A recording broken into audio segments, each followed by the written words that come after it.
திருச்சிற்றம்பலம். தல நீரைகள் நீ அப்பும் ஓடவள் போரி கப்பிய கரி மூகன் அடிதேனி கற்றிடும் அடி அவர் புத்தியில் உரைபவர் கற்பகவன வினை கடிதேவும் மத்தமும் மதியமும் வைத்திடும் அரண் மகன் மற்பொரு தீரல் போய மத யானை மத்தள வயிறனை உத்தமி புதல்வனை மற்றவின் மலர் கொடு வடிவேனே தமிழடைவினை முற்படுகிறதனில் முற்பட எழுதிய முதல்வோனே முப்புறம் எரிததாட்சிவன் ஒரு ரதம் அச்சது கொடி செய்த அதிதீரா தியரது கொடு சுப்பிரமணி படும் அப்புணம் அதன் இளையமாகி அக்குற மகளுடன் அச்சிறு முருகனை அக்கணமனம் அருள் பெருமா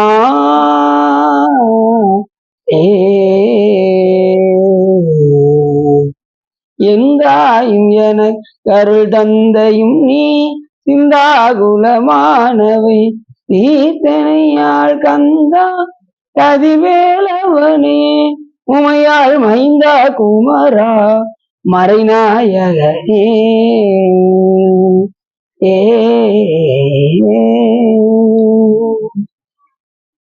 ஒளிர்கோன் வெப்பொழித்த புகழியர்கோன் கடல் போற்றி ஆளுவிசை கல்விதப்பில் அணிந்த வீரான் அணி போற்றி வாழி திருநாவலூர் வந்தொண்டர் வதம் போற்றி ஊழிமலி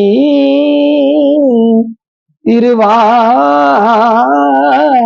ஊரர் திருத்தாள் போற்றி.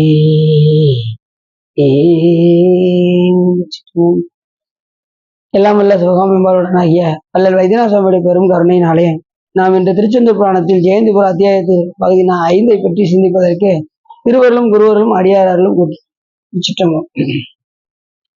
ஒளியில் விளைந்த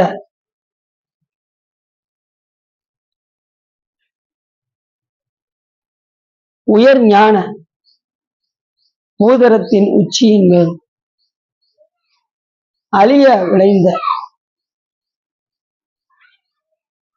விளைந்த ஆனந்த தேனை அனாதியிலே வெளியில் விளைந்த வெறும் பாலை பெற்ற வெறும் தனியை பெரிய விளம்பியவா முகம் ஆருடை தேசிகனே என்று மிக அற்புதமாக அருணைநாத பெருமான் கூறுகின்றார். அந்த கந்தர் அலங்காரத்தில் சொல்கின்றார், ஒளியில் விளைந்த உயர்ந்த சிவஞான பூதரத்தின் உச்சியின் மேல் சிவபெருமானுக்கு ஏற்கனவே 5 முகம், ஈசானம், தத்புருஷம், அகோரம், வாமதேவம், சத்யோஜாதம் என்கின்ற 5 முகத்தோடு இந்த 6வது முகத்தை பெருமான் எப்பொழுது வெளிக்கொண்டு வந்தார் என்று சொன்னால், ஏற்கனவே அந்த முகம் இருக்கு, இல்லைன்னு கிடையாது. சாமிக்கு எத்தனை முகம்? 6 முகம். 5 முகம் என்றில் 6 முகம் தோன்றும் வெஞ்சமர நெஞ்சில் வேல் தோன்றும் நெஞ்சில் ஒரு கால் நினைக்கின் இருகாலம் தோன்றும் முருகா என்று ஓதுவார் முன் என்று சொல்வதற்காங்க 5 முகத்தோடு 6வது முகமும் அது கீழ் நோக்கிவாறு இருக்கும். ஈசான முகம் மேல் நோக்கி இருக்கும், தத்புருஷ முகம் கிழக்க பார்க்க இருக்கும், அகோர முகம் தெற்க பார்க்க இருக்கும், வாமதேவ முகம் வடக்க பார்க்க இருக்கும், சத்யோஜாத முகம் மேற்க பார்க்க இருக்கும்.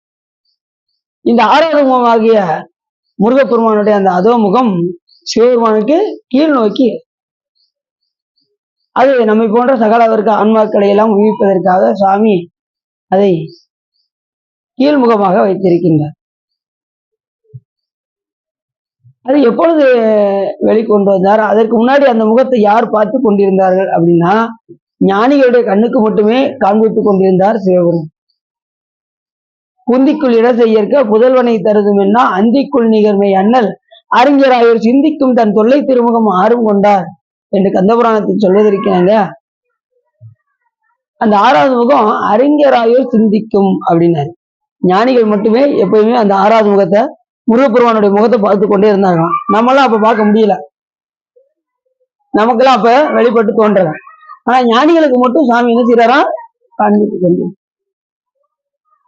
அதுக்கப்புறம் எல்லா உயிர்களும் கண்டு தொழ வேண்டும் என்று கொண்டு வந்த முகம் தான் அந்த அதோ முகமாகிய 6 முகம் 6 உடை தேசிகனாக விளங்கக்கூடிய முருகப்பெருமானுடைய முகம். அப்படி அந்த முகத்தை கொண்டு வருவதற்கு சுவாமி என்ன செய்தார் என்று சொன்னால், தன்னுடைய நெற்றி கண்ணின் மூலியமாக தேவர்கள் எல்லாம் கேட்டுக்கொண்டதற்கிணங்க, பெருமானே உருவோடு தொழில் வேறு ஒன்றுமின்றியே பரவியனியாவை பறித்து நிற்பது விரவிய உயிர்களுக்கெல்லாம் வீடு தந்திடும் கருமதே அல்லாது கருணையாவதே என்று தேவர்கள் எல்லாம் சிவபெருமானிடம் முறையிட, பெருமானே உனக்கு ஊர் கிடையாது, தொழில் கிடையாது, பெயர் கிடையாது, ஒன்றும் இல்லை. ஆனாலும் இந்த உயிர்கள் எல்லாம் கடை தேர வேண்டும் என்பதற்காக உனக்கென்று ஒரு உருவம், உனக்கென்று ஒரு பெயர் வைத்துக் கொண்டிருக்கின்றாய். இந்த உயிர்கள் எல்லாம் என்னென்ன நாமத்தை சொல்லி அழைக்கின்றதோ அந்த நாமம் தாங்கி நீ அருள் செய்கின்றாய் என்று தேவர்கள் எல்லாம் சிவபெருமானிடம் கேட்டுக்கொண்டார். அதுக்கு சாமி என்ன பண்ணாரு, இப்ப வந்த விஷயம் என்ன அப்படின்னு. அவங்க எல்லாம் வேற ஒண்ணும் இல்லை சாமி, சூரத்தினுடைய துன்பம் தாங்க முடியல, உங்ககிட்ட இருந்து ஒரு குழந்தை வரணும். சரிப்பா அது எப்படி இருக்குன்னு நீங்களே சொல்லுங்க அப்படின்னாரு சாமி. அப்ப அவங்க சொன்னாங்க, ஆதியும் நடுவும் ஈரும். அந்த குழந்தை எப்படி இருக்கணும், ஆதி இருக்கக்கூடாது, தொடக்கம் இருக்கக்கூடாது, முடிவு இருக்கக்கூடாது, அப்படி ஒரு குழந்தை வேணும்னா. அருவமும் உருவமும் ஒப்பும், அதுக்கு உருவம் இருக்கக்கூடாது, அருவம் இருக்கக்கூடாது, அதையும் கடந்திருக்கணும். ஏதுவும் வரவும் போக்கும், அதுக்கு பிறப்பு இருக்கக்கூடாது, இறப்பு இருக்கக்கூடாது, அப்படி ஒரு குழந்தை வேணும். இன்பமும் துன்பமும் இன்றி, அதுக்கு இன்பம் இருக்கக்கூடாது, துன்பம் இருக்கக்கூடாது, இது எல்லாமாக உள்ளவர் யாருன்னா சிவபெருமான் ஒருத்தர் தான். அப்ப இந்த மாதிரி ஒரு குழந்தை எங்களுக்கு வேணும் அப்படின்னு யாரு கேட்கா, தேவர்கள் சிவபெருமான்கிட்ட கேட்கிறாங்க. அப்ப என்ன அர்த்தம் அப்படின்னா, பெருமானே நீங்களே குழந்தையாக வர வேண்டும் அப்படின்னு தேவர்கள் எல்லாம் கேட்டாங்க. யார்கிட்ட, சிவபெருமான்கிட்ட கேட்டாங்க. அப்ப சிவபெருமான் ஏற்கனவே 5 முகத்தோடு இந்த 6வது முகத்தை எல்லா உயிரும் கண்டு தருவதற்காக பொந்திக்குழியிட செய்யற்க புதல்வனை தருதும் என்ன அந்திக்குள் மிகமை அண்ணல் அறிஞராக சிந்திக்கும் தன் தொல்லை திருமுகம் 6ம் கொண்ட அந்த 6வது முகத்தை வெளிக்கொண்டு. இப்ப நம்ம தொழுறோம்ல முருகப்பெருமானுடைய அந்த முகம் யாருடைய முகம், சிவபெருமானுடைய 6வது முகம். அப்ப முருகப்பெருமான் வேற இல்ல, சிவபெருமான் வேறு அல்ல அப்படிங்கிறதுல ரொம்ப தெளிவா இருக்கணும். இது அவருடைய பையன் தானுங்க, உலகத்துக்கு தான். ஆனா எப்பயுமே முருகப்பெருமான் யாரு, சிவபெருமான். அப்படி அந்த 6வது முகத்தை வெளிக்கொண்டு வந்தார். அது வரும்போது எப்படி வந்தது, 6 பொறிகளாக வந்தது. சிவபெருமானுடைய நெற்றிக்கண்ணிலிருந்து 6 பொறி வெளியே கிளம்புனதும் ஒவ்வொருத்தரும் பயந்து ஓடினாங்க. அந்த வெப்பத்தை யாராலையும் தாங்க முடியல. அதை கொண்டு சாமி யார்ட்ட முதல்ல அக்னிகிட்ட கொடுத்தாரு. அக்னியை கொண்டு போய் வாயு பகவான்கிட்ட கொடுத்தாரு.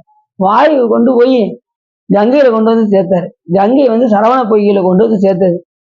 அப்படியே 6 முகம் அப்படி தனித்தனியா துண்டு துண்டா 6 முகம் அப்படியே அந்த சரவண பொய்கையில இருந்தது. அப்போது அம்பாள் அப்படி தொட்டாங்க பாருங்க, அந்த 6 முகத்தையும், அது ஒரே முகமாக அப்படி 6 முகத்தையும் ஒன்றாக கொண்டவன் அப்படிங்கிறதுக்கு முருகப்பெருமானுக்கு என்ன பேருனா கந்தன் என்று பேர். முருகப்பெருமானுக்கு என்ன பேரு, கந்தன். 6 முகங்களையும் ஒன்றாக கொண்டவன் என்றும், உயிர்களுக்கு பற்றுக்கோடாய் விளங்குவன் என்ற பொருளும், பகைவருடைய ஆற்றலை வெற்றச் செய்வன் என்கின்ற பொருளும் குறிக்கும். என்ன பேருக்கு, கந்தன் என்கின்ற. அதனால கந்தர் அலங்காரம், கந்த சக்தி கவசம், கந்தர் அனுபூதி, கந்தன்கிற பேர்ல எல்லாமே இருக்கும். கந்தர் அந்தாதி, கந்த புராணம் எல்லாமே கந்தன்கிற பேர்ல இருக்கும். அப்படி உயிர்களுக்கு பற்றுக்கோடாய் விளங்குகின்ற பெருமான் கந்தன் என்கின்ற நாமத்தோடு அங்கே 6 முகங்களையும் ஒன்றாக கொண்டு முருகப்பெருமான் வீட்டியிருந்தார். அது இந்த பாட்டுல சொல்றாரு. அது எப்படிப்பட்ட முகமா, ஞான முகமா, ஞான பண்டிதன் சொல்றோம்ல முருகப்பெருமான, அது சொல்றாரு. ஒளியில் விளைந்த, ஒளியிலிருந்து வந்தாரா, சாமியுடைய நெற்றிக்கண்ணுடைய ஒளியிலிருந்து வந்ததுனால ஒளியில் விளைந்த உயர் ஞான.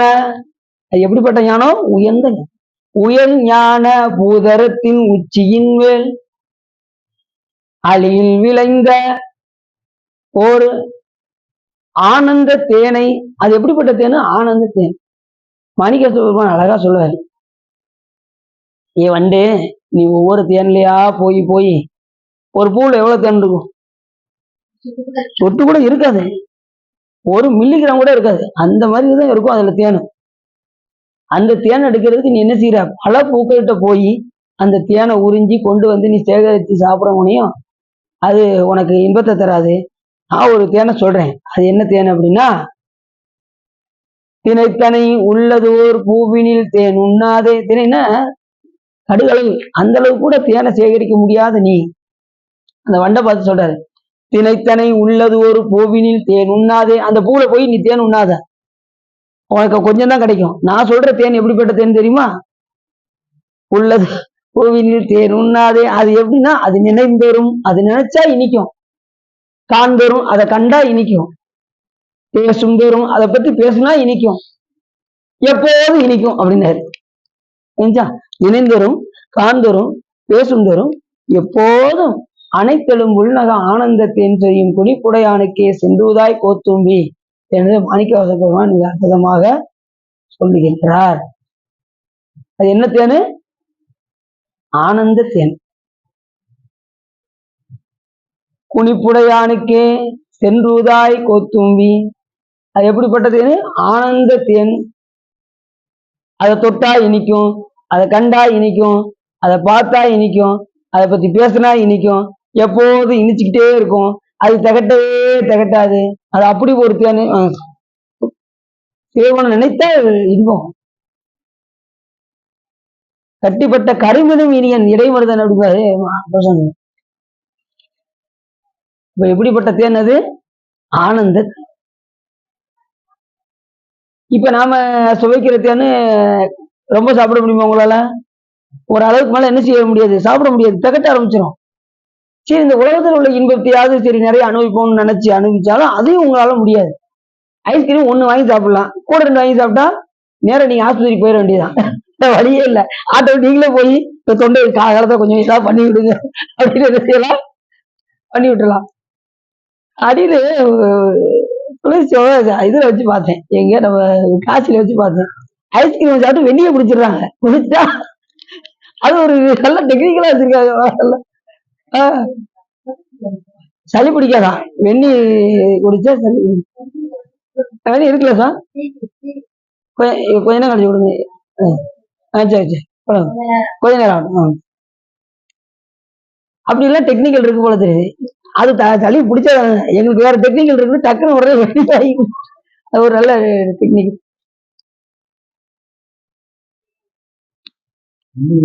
அப்படி வெந்நி குடிச்சாலுமே திகட்டதான் செய்யும்.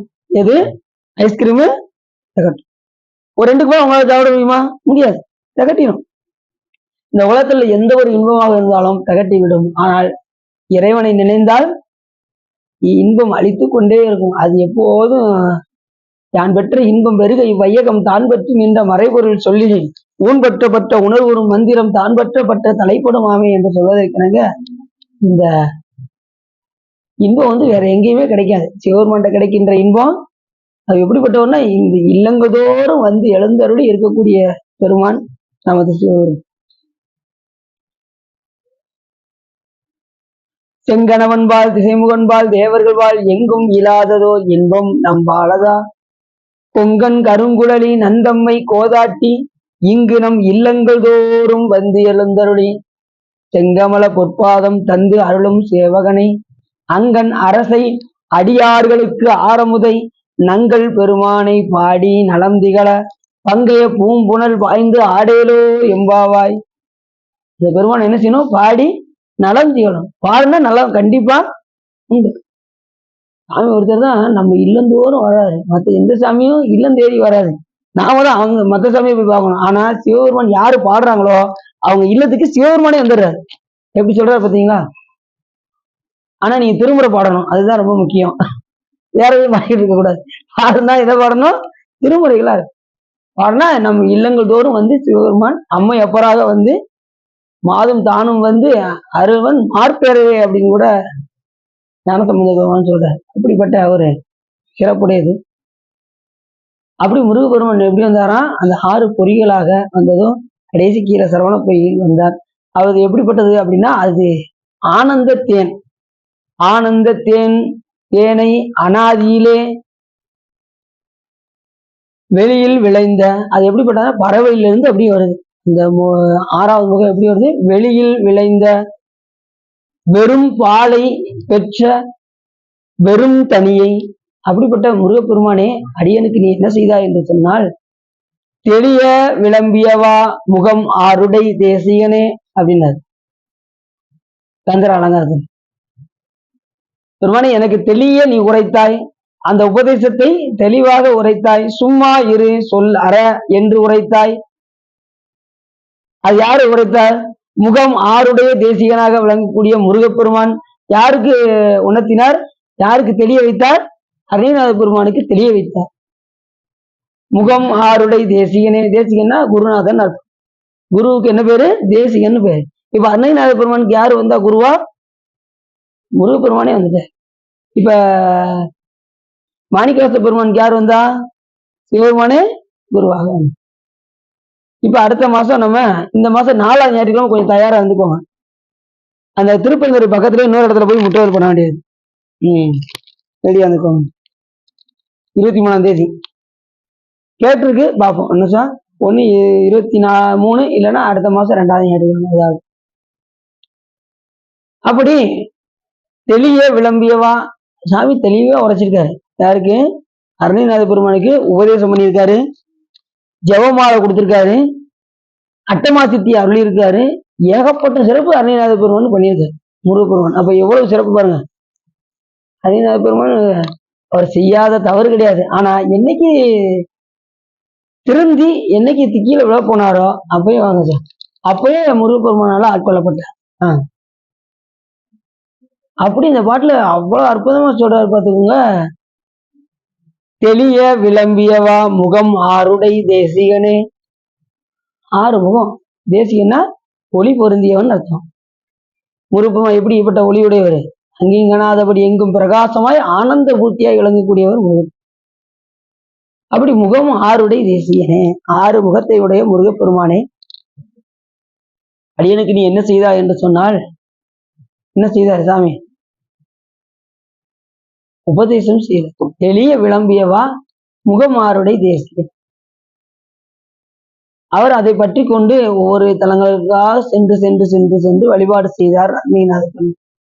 அதில் அட்டமா சித்தியை பெற்றார், ஜெபமாலை வாங்கினார், ஜெபித்துக் கொண்டே இருந்தார். எந்த நேரம் முருகப்பெருமான தியானம் செய்து கொண்டே இருந்தார்.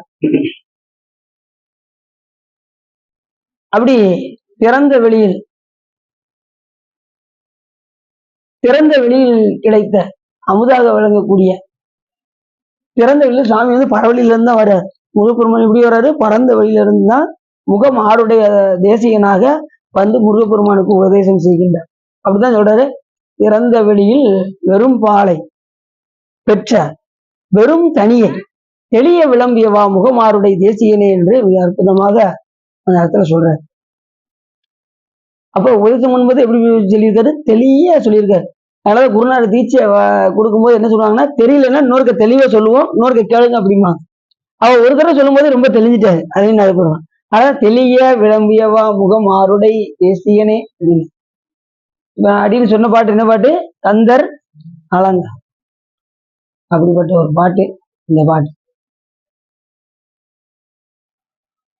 ஒளியில் விளைந்த உயர் ஞான, அதாவது ஞான பண்டிதன் முருகப்பெருமான் எப்படிப்பட்டவர்? ஞான பூதலத்தின் உச்சியின் மேல் அழியில் விளைந்ததோர் ஆனந்த தேனை அனாதியிலே வெளியில் விளைந்த பெரும் பாலை பெற்ற வெறும் தனியை தெளிய விளம்பியவா முகமாருடைய தேசிகனே என்று மிக அற்புதமாக இந்த பாடலில் சொல்கின்றார். அப்படிப்பட்ட முருகப்பெருமானுடைய திருவடியை நாம் வணங்குவோம் என்று பாட்டுல சொல்றாரு. நம்ம எங்க போறோம்? எழுதி ஒரு அத்தியாயத்துல குறையும் பார்க்க போறோம். வரியவ மணி இசைக்கும் வாலினருக்கும் பாணருக்கு மலையே போல வரியறவ மணி பிசைக்கும் பாலனமும் தினம் கொடுத்து மகிழ்ந்தான் மீற வளரும் இணைத்து தருபோல் தினம் தினமும் கொடுத்து மகிழ்ந்து இருக்கும் மிர வளரும் கிடைந்து மடந்தையரின் இடந்தால் தொடர்ந்து படிந்து இறைஞ்சி வாரும் என்று இந்த பாட்டுல என்ன சொல்றாருன்னா, அந்த திருச்செந்தூர்ல அதனுடைய மகிமையிலையா சொல்ல போறாரு. முதல்ல என்ன சொன்னாரு? அந்த மலையினுடைய மான்மியத்தை சொன்னார். கந்த மாதன மலையினுடைய சிறப்பு, 2வது தாமிரபரணி ஆற்றினுடைய சிறப்பு, இப்பொழுது அந்த திருச்செந்தூருடைய மகிமைகள்.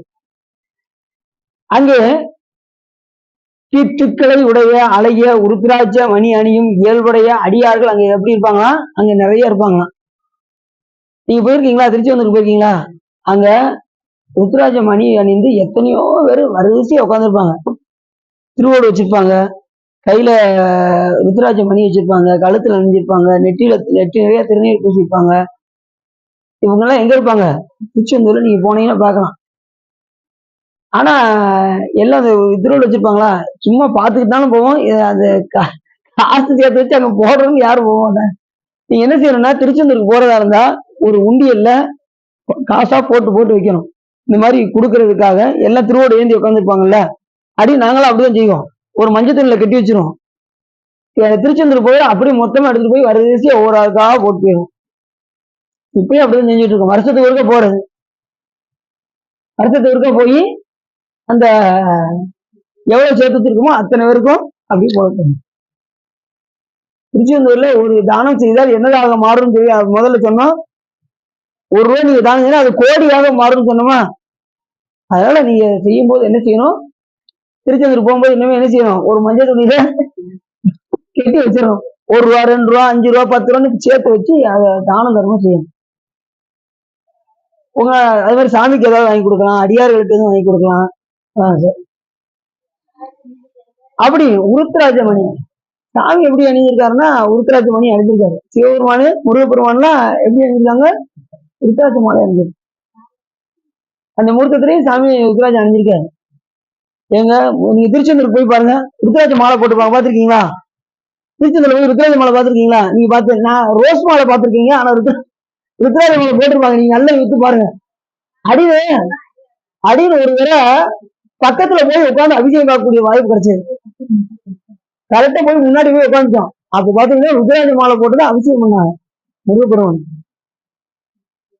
அப்படி சாமி அங்க ருத்ராஜ மாலை அணிஞ்சிருக்காங்க. ருத்ராஜ மணி சாமி எப்படி அணிஞ்சிருக்காரோ அதே போல அடியார் பெருமக்களும் இந்த ருத்ராஜ மணி மாலையை அணிந்திருக்கக்கூடிய அடியவர்கள் இல்லாதவர்கள் அங்கே இருக்கின்றார்கள் அப்படின்னு சொல்றாரு.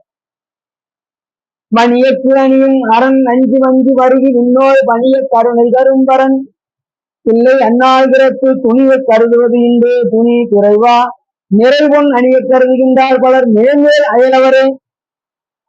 போவாங்க என்ன பாட்டு இருக்கீங்க, பக்கத்துல பக்கத்துல கேட்கலாம். பக்கத்துல கேட்க எப்படி கேட்க வரும் சரி, பக்கத்துல எதனா வந்துருக்கோம். நீ வீடு சாரல் வேற இருக்கு, சாரல் இருக்கு. அப்படி மணி அக்கு அணியும் அரண் சாமி ருத்ராஜ மணி அணிஞ்சிருக்கு. அரண்னா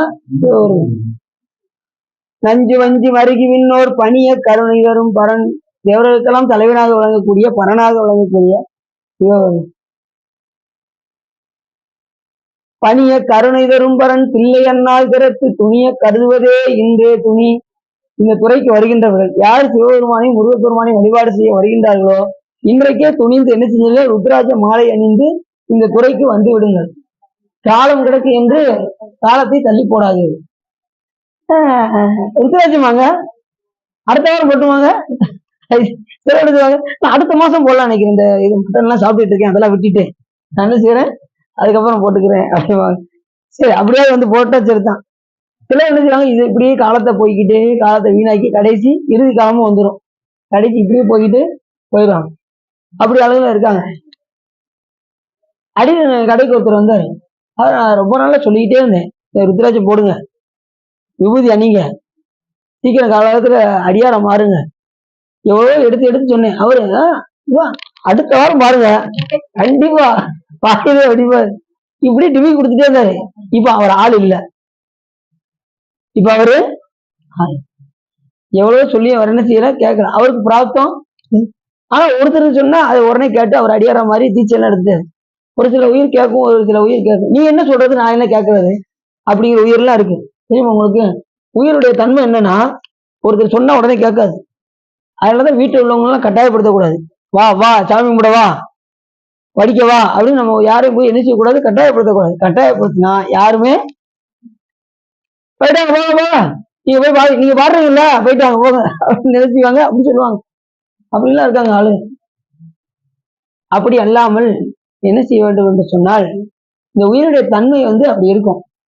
அதனால யாரும் போய் நம்ம என்ன செய்ய வேண்டாம், கட்டாயப்படுத்த வேண்டாம். அவங்களே இயல்பாகவே தானாகவே வந்து விடுவார்கள். ஆகையினாலே அது சொல்றாரு, அணி அப்படிப்பட்ட ருத்ராஜ மணியை அணிந்திருக்கக்கூடிய சிவபெருமான்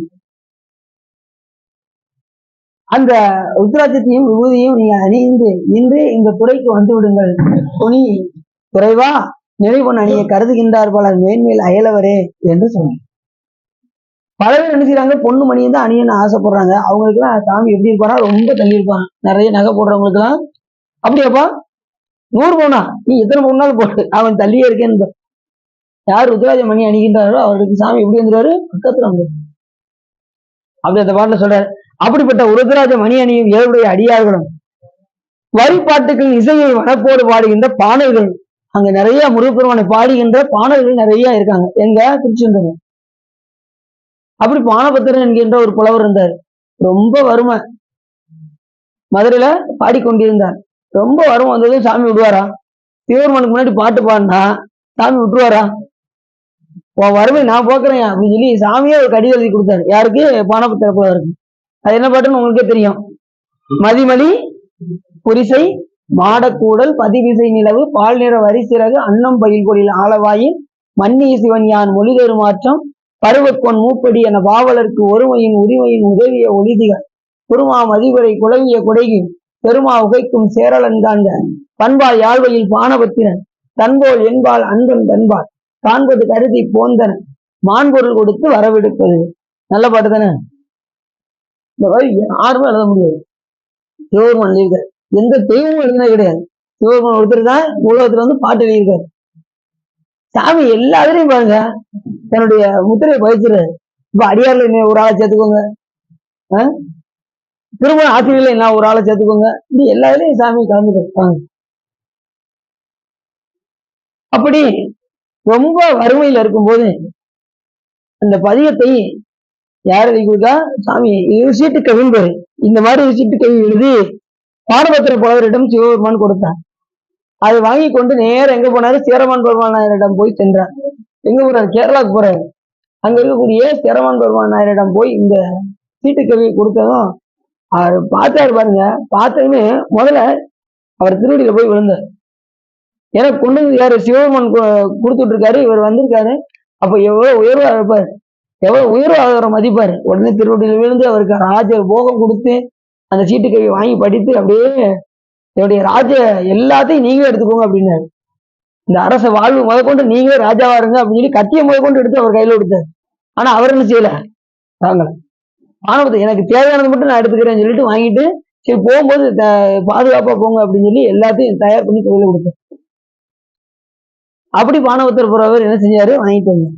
அவருடைய வறுமையை சிவபெருமான் போக்கினார். பாடல் பாடினால் சிவபெருமான் எண்ணில்லாத அருளை செய்வார். அளப்பில் கீதம் சொன்னாருக்கு அடிகள் தாம் அருளுமாறு என்று சொல்வதற்கு என்னங்க, பாட்டு பாடினா சாமி எண்ணில்லாத அருளை தந்து கொண்டே இருக்கும். அத பாட்டுல கடைசி சொல்றாரு, மான்பொருள் கொடுத்து வர விடுப்பதுவே. கடைசி என்னவரு? இந்த பொருளை கொடுத்து நீ அங்கேயே வச்சுக்கிட வேண்டாம், எனக்கு மறுபடியும் பாட்டு பாடுறதுக்கு அவரை அனுப்பி வை அப்படின்னாரு சாமி. வேறுபட்டவர் சிவபெருமான் அல்ல. ஏன்னா இவர் வந்து அவரை அங்கேயே வச்சாலும் வச்சுக்கிட்டுவாரு, நம்ம அனுப்பிச்சுட்டோம்னா அவர் அங்கேயே கூட வச்சுட்டாலும் வச்சுக்குவாரு அப்படின்ட்டு சாமி வரவிடுப்பது அப்படின்னா கொடுத்து வந்து வர சொல்லிடுறாரு. அப்படி வந்து அதுக்கப்புறம் நிறைய பாட்டு பாடினாரு பானபத்திர புலவர். அவருக்காக பானபத்திர புலவருக்காக சிவபெருமானை பாடி விரல் வெட்டியான போனாரு சாமி. ஒரு அடியாருக்காக என்னென்னலாம் செய்யறாரு பாருங்க. விரல் வெட்டியா போறாரு, பாட்டு எழுதி கொடுக்குறாரு, எதிரியா வந்து அந்த அந்த புலவரை துரத்தி அடிக்கிறாரு. இப்படி எல்லா சிறப்பும் பண்றாரு அடியாருக்காக. அடியாருக்காக அவர் என்ன செய்யல? அடியாருக்காக தூது போனாரு. சுந்தரம் சாமிகளுக்காக தூது போறாரு. இதெல்லாம் எந்த சாமியாவது இப்படி செஞ்சிருக்காருன்னா எதுவுமே கிடையாது. எங்கேயும் ஆதாரம் இல்லை. ஆனா சிவபெருமான் செய்ததுக்கு எல்லாத்துக்குமே ஆதாரம் தயாரா. அப்படி அந்த காலத்துல அந்த பாடுறவங்களுக்கு பாணர்னு பேரு. பாடியவர்களுக்கு பெண்பால் புலவருக்கு வந்து பாடினி என்றும், ஆண்பால் புலவர்களுக்கு பானபத்திரன் பாணர் என்றும் வைப்பார். அப்படிதான் திருநீலகண்ட யாழ் பாணர் அப்படின்னா அவர் இசையோடு வாசிக்கிறார் பாருங்க. அவருக்கு என்ன சொன்னாரு? பாணர். எப்பவுமே யாழ் வாசித்து கொண்டே இருப்பார் யாழ்ப்பாணர். அவர் ஞானசம்பந்த பெருமானுடைய சென்று, பெருமானே உங்கள் அடியனுக்கு ஒரு விண்ணப்பம் அப்படின்னாரு. ஞானசம்பந்த பெருமாள் சொல்லுங்க அப்படின்னாரு. நீ எங்க பாட சென்றாலும் உங்க கூட வந்து நான் யாழில் இசையமைக்க வேண்டும் அப்படின்னு கேட்டுக்கொண்டார். உடனே ஞானசம்பந்த பெருமான் கூட வாங்க அப்படின்னு சொல்லி கூட்டு போயிட்டேன். இத்தனையும் அவரை ஞானசம்பந்த பெருமான் உயர்ந்த குலம், ஞானசம்பந்த பெருமான் வந்து உயர்ந்த குலம், அந்தர குலம், வானர குலம் வந்து கீழ்ந்த குலம். அவரை கூப்பிட்டு வந்து நம்ம வில்லத்துல வந்து அன்னம்பாளிச்சாராம் ஞானசம்பந்தம். இப்ப எவ்வளவு சிறப்பு. அப்படி ஆண் புலவர்களுக்கு பாணர் என்றும் பெண்பால் புலவர்களுக்கு பாடினி என்றும் பேர். அப்படி யாழ்ப்பாணோட மனைவி பேரும் மதங்க சூளாமணியார் பேர். அவங்கதான் பண் இசையமைத்தார்கள். ஆரம்பத்துல பண்ணலாம் அவங்ககிட்ட இருந்து தான் வந்தது, அந்த மதங்க சூளாமணியாரிடம் இருந்து. அப்படி இந்த நீலகண்ட யாழ்ப்பாணர் அப்படியே இசைத்து வந்த போது அவங்க ஊர் சொந்த ஊர் வந்ததும் தருமபுரம் என்ற ஊர் வந்திருந்தார். வரும்போது அந்த ஊர்க்காரங்க சொன்னாங்க, உங்களுடைய இசைக்குத்தான் பாடல் உள்ளதே தவிர பாடலுக்காக அவங்க இசை அமையவில்லை அப்படின்னா. அப்ப இவர் சொன்னாரு, ஞானசம்பந்த பெருமாளுடைய பாடலுக்கு தான் என்னுடைய இசை அடங்கி இருக்கு. அதனால நீங்க ஞானசம்பந்த பெருமான் இப்ப யாருமே வாசிக்க முடியாத அளவுக்கு பாடல் பாடுவார் அப்படின்னாரு. அப்ப ஞானசம்பந்த பெருமான் பதியம் பாங்க. என்ன பாடு தெரியுமா உங்களுக்கு? என்ன பாடு? மாதர் இந்த பாட்டை படிச்சோன்னு வச்சுக்கோங்களேன், யாழ் இசை அமைக்க முடியாது. மத மட பிடி மட அன்னதோ மத மட பிடியும் மட அன்னதோ நடை உடை மலை மகள் நடை உடை மலை மகள் நடை உடை மலை மகள் நடை உடை மலை மகள் நடை உடை மலை மகள் துணையன மகிழ்வ பூத இனப்படை நின்று இது பாடவும் ஆடு இது பாடவும் ஆடுவ இது பாடவும் ஆடுவ அவ பட சடை நெடு அவ படை நெடு அவ பட தடை நெடு அவ பட தடை நெடு அவ பட தடை நெடு மூடியதோ புனல வேதமோடு ஏலிசை பாடுவர் வேதமோடு ஏலிசை பாடுவர் ஆழ்கடல் வெண்திரை ஆழ்கடல் வெண்திரை ஆழ்கடல் வெண்திரை இரு நூரை கரை ஒரு இறை நூரை கரை ஒரு இறை நுரை கரை ஒரு இறை நுரை கரை ஒரு இறை நுரை கரை ஒரு தூவியன் தயலே தாழவில் உன்னை தயங்கு மலர் சிறை வந்தரை தாழவில் உன்னை தயங்கு மலர் சிறை வந்தரை மலர் சிறை வந்தரை மலர் சிறை வந்தரை எழில் ஒளில் குயில் பயில் எழில் ஒளில் குயில் பயில் எழில் ஒளில் குயில் பயில் எழில் ஒளில் குயில் பயில் எழில் ஒளில் குயில் பயில் தருமபுரம் பதியே. பாடினவங்க யாழை உடைஞ்சிருச்சு, யாழை இசையமைக்கவே முடியல அவரால். அப்படியே உடைஞ்சு பெருமானே இனிமே நான் உங்களுக்கு அடிமை அப்படின்னாரு. யாழை போய் உடைக்க போனாரு யாழ்ப்பாணர். அப்ப ஞானசம்பந்த பெருமான் அதை தடுத்து என்ன சொன்னார்னா, இப்பேற்பட்ட பெருமானுடைய புகழ் இந்த யாழ் இசைக்கு அடைக்கிட முடியுமா? முடியாது. ஆகையினாலே எப்போதும் போல நீங்க இந்த யாழை நீங்கள் இசையமையுங்கள், பெருமானுடைய பெருமையை இந்த யாழுக்குள் அடக்கி விடும். அதனுடைய புகழ் வந்து எப்படிப்பட்ட புகழ்? எண்ணில்லாத புகழ்.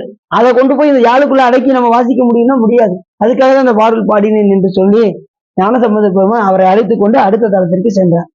இது எவ்வளவு சிறப்பு பண்ணியிருக்காரு ஞானசம்பந்த பெருமான். பெரிய புராணத்துல பாதி ஞானசம்பந்த பெருமானுக்கு தான், பிள்ளை பாதி புராணம் பாதினே பேரு. அப்படி பல இடங்கள்ல போய் சென்று திருமுறை பாடியிருக்காரு ஞானசம்பந்தர். நமக்கு கிடைச்சது என்னமோ 1% தான் கிடைச்சிருக்கு. 16,000 பாடல் பாடியிருக்காரு ஞானசம்பந்தர். நமக்கு கிடைச்சது ரொம்ப கம்மி. நமக்கு கிடைச்சது ஒரு 1000 தாங்க. அப்படி நிறைய சிறப்புகள்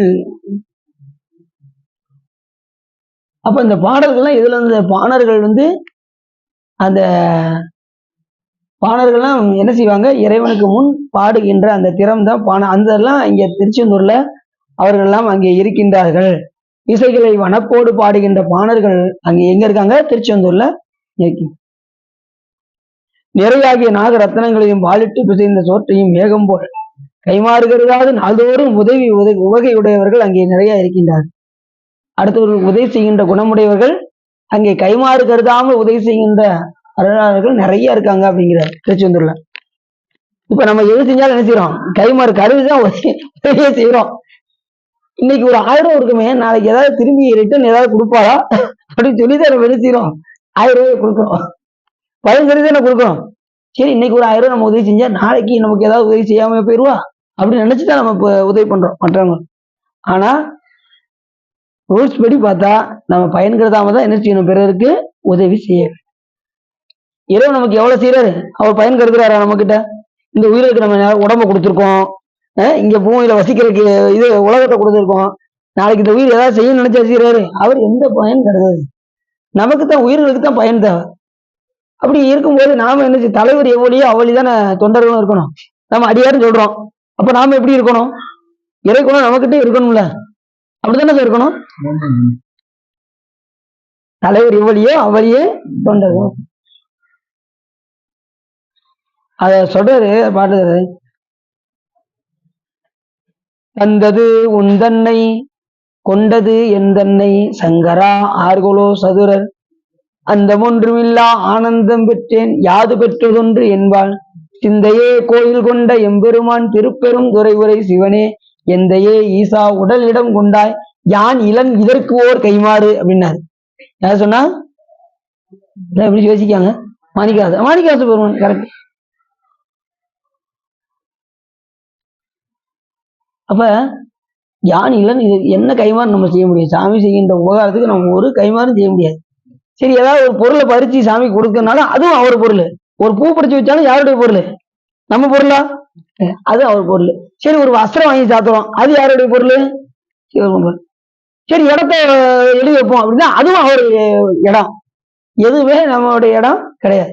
எதுவுமே நம்ம சொல்லி என்ன செய்ய முடியாது, எதுவும் கொண்டு போக முடியாது. பயன்கருதாமல் செய்கின்ற உதவி ரொம்ப சிறப்பு. நம்ம எதையுமே இறைவனுக்கு நாம கைமாறு செய்ய முடியாது. அவர் நமக்கு நிறைய கைமாறு செஞ்சுக்கிட்டே தான் இருக்காரு. நம்மளால என்ன செய்ய முடியாது, திருப்பி கைமாறு. நம்ம என்ன செய்யலாம் அப்படின்னா, உருப்படியா பணி செய்யணும். அது ஒண்ணுதான் நம்ம வேலை. இறைவனுக்கு நம்ம செய்ய வேண்டிய கைமாறு என்னது, என்கடன் பணி செய்து தன்கடன் அடியேனையும். அதுவும் கூட அவன் அருள் இல்லாம நம்ம என்ன செய்ய முடியாது. அவன் தாங்கினா தான் நம்ம பணியே செய்ய முடியும். நம்ம பணி செஞ்சா சாமி நம்ம தாங்கும். தன்கடன் அடியேனையும் தாங்குதல் என்கடன் பணி செய்து கிடக்கும்.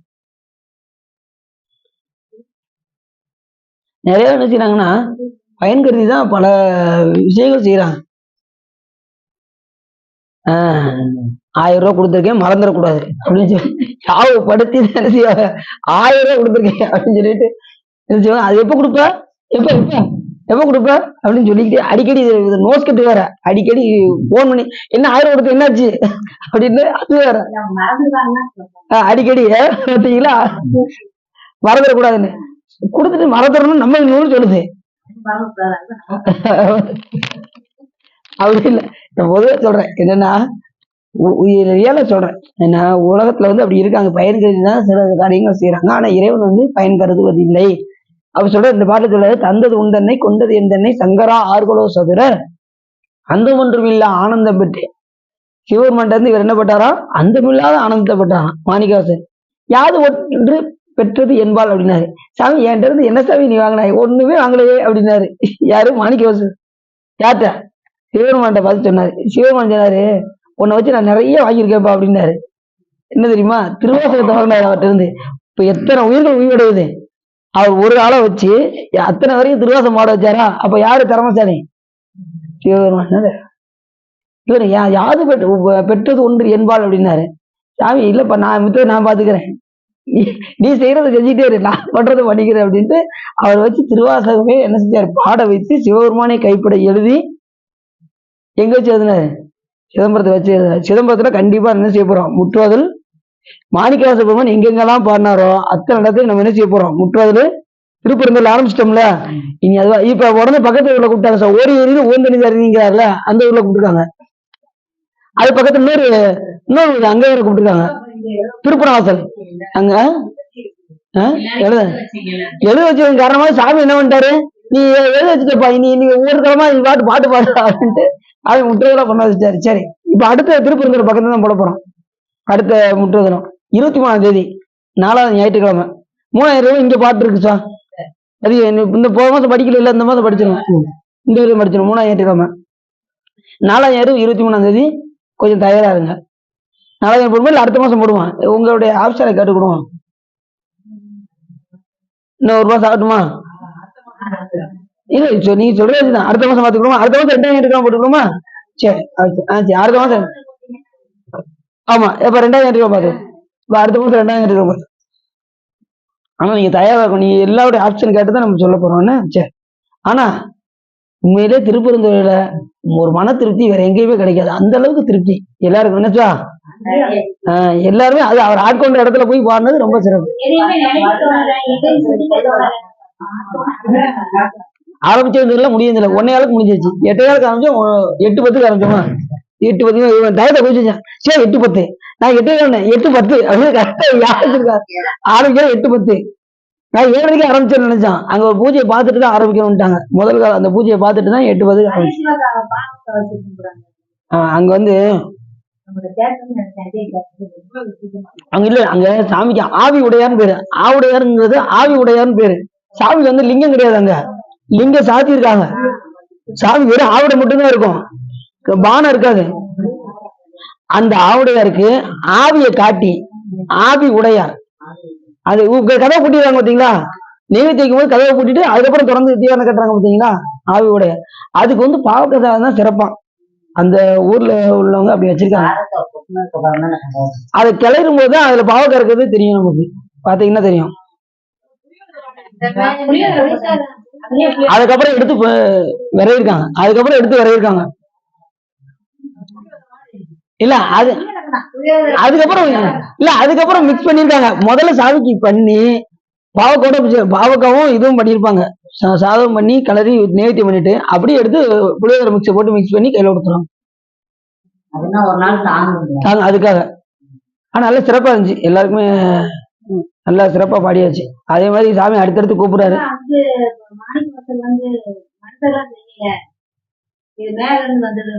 எது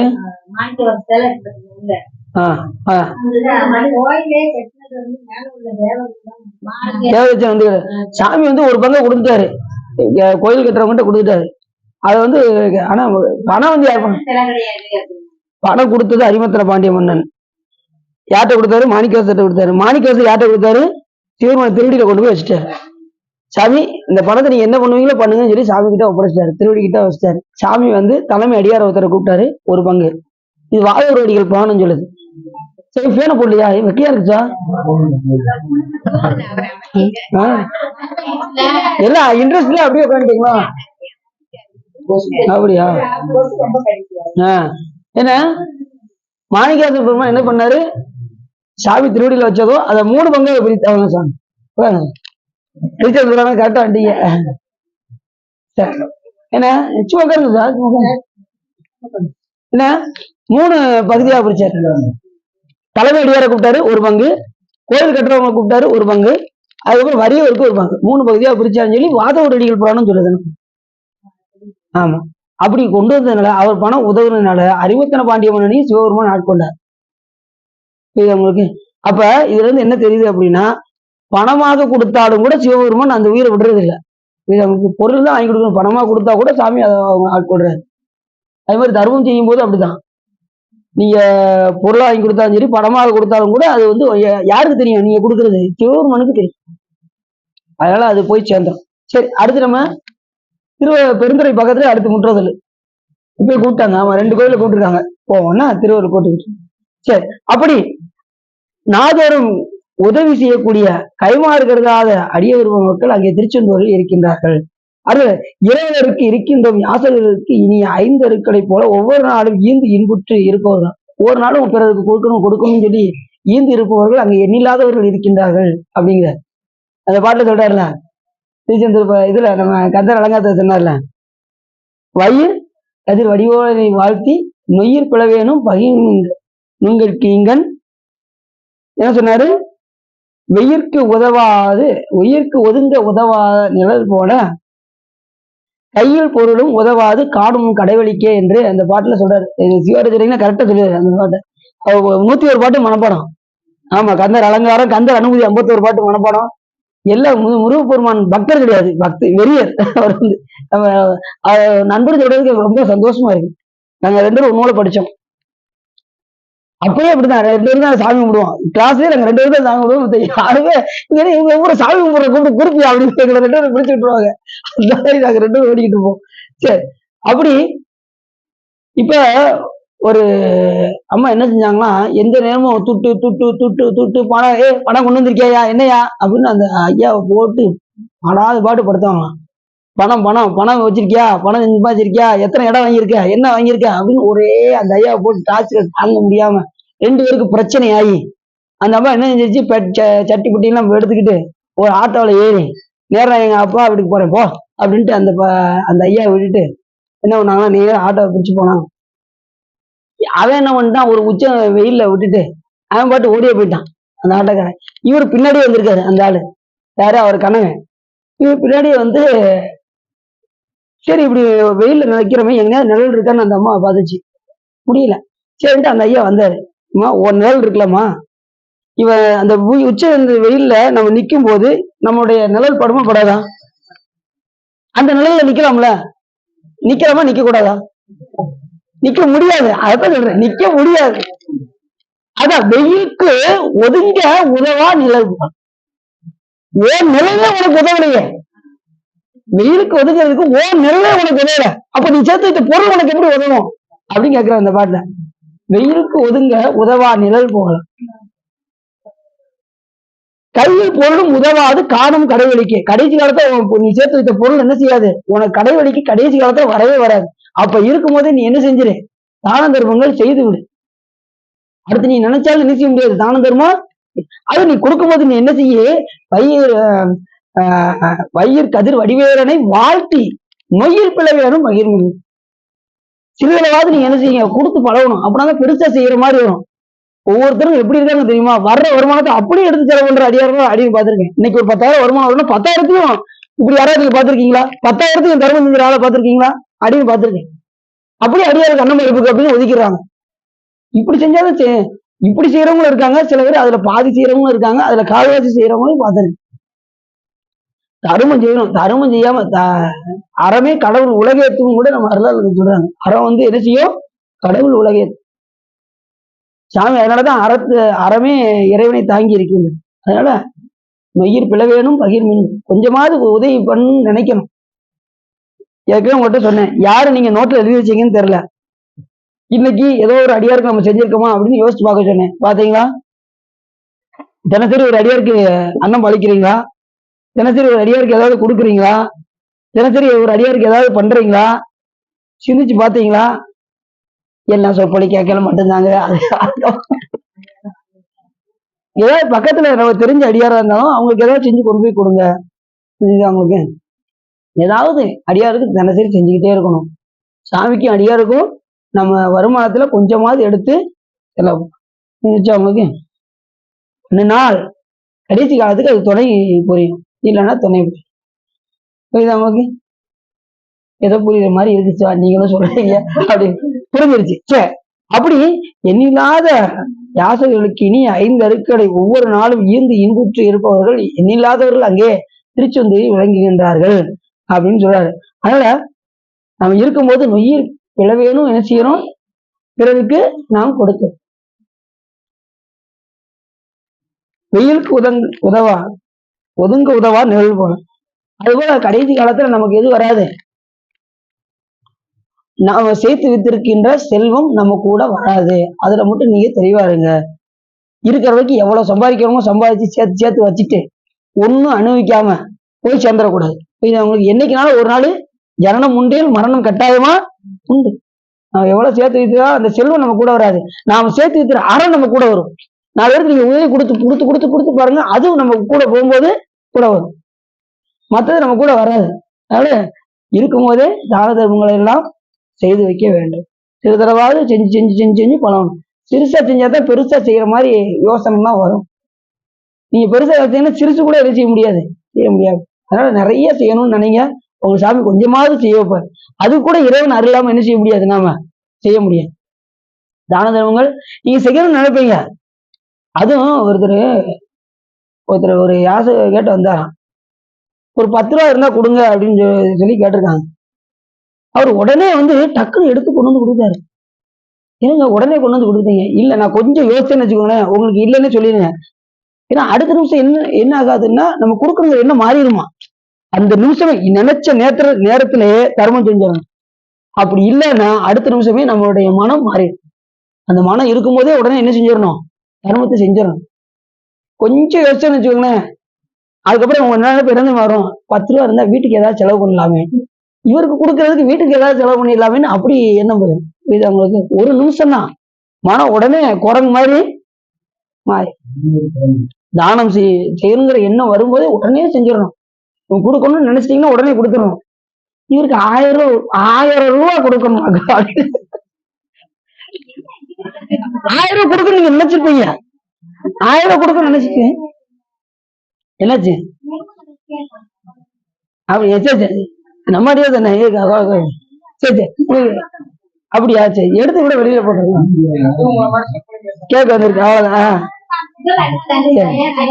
இங்க இருக்கு சார், தள்ளி விட்டுருக்கோம். சரி எடுத்து அங்க தள்ளி. சரி சரி சரி இல்ல அம்மா அடியாது அப்படின்னு சரி சார். எடுத்து வெளியே போட்டு இந்த எடுத்து போட்டாங்க. சரிதானா, ஓகேவா? சரி. அப்படி இவத கையை கூட கடிக்கி அது சொல்லிடணும்ல. சரி, இப்படி நம்ம இருக்கும் போதே தான தர்மங்கள் எல்லாம் செஞ்சோம். 1000 ரூபா கொடுக்கணும்னு நினைச்சிட்டு அதுக்கப்புறம் ஒரு 500 ரூபா கொடுத்துக்கலாமே அப்படின்னு மனம் போகும். ஒரு ஆளுக்கு கொடுத்துட்டு அந்த மாதிரி மனம் வருத்தப்படும். அப்படி வருத்தப்பட்டும் கொடுக்க கூடாது. கொடுக்கும்போது இன்முகத்தோடு கொடுக்கணும். யாரு செஞ்சாலும் இன்முகத்தோடு செய்யணும். இன்முகத்தோடு செய்யலைன்னா அது என்ன ஆகாது, தான தர்மம் ஆகாது. அதனால கொடுக்கும் போதே நல்லா இன்புற்று மனம் விரும்பி கொடுக்கணும். அதுதான் ரொம்ப முக்கியம். சரி, அப்படி அடுத்து சொல்றாரு,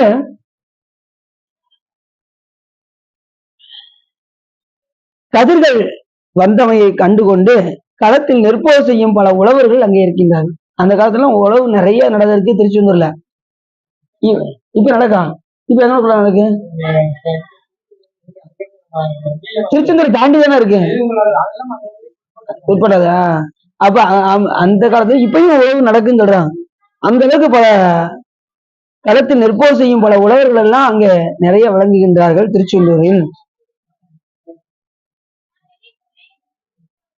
நாம ஒரு உழவு செய்யணும். என்ன உழவு சொல்லுங்க பாப்போம். மெய்மையாம் உழவை செய்து விருப்பு என்னும் வித்தை வித்தி, பொய்மையாம் களையை வாங்கி உரை என்னும் நீரை பாய்ச்சி, தம்மையும் நோக்கி கண்டு தகவு என்னும் வேலியிட்டு, செம்மையில் நிற்பாராயில் சிவகதி விளையும் என்றே. அப்பசாமி சொல்ற எப்படி பாட்டு? என்ன உழவு செய்யணுமா? மெய்மையாம் உண்மை என்கின்ற உழவை நாம் செய்ய வேண்டும். அதில் விருப்பு என்ற வித்தையை விதைக்க வேண்டும்.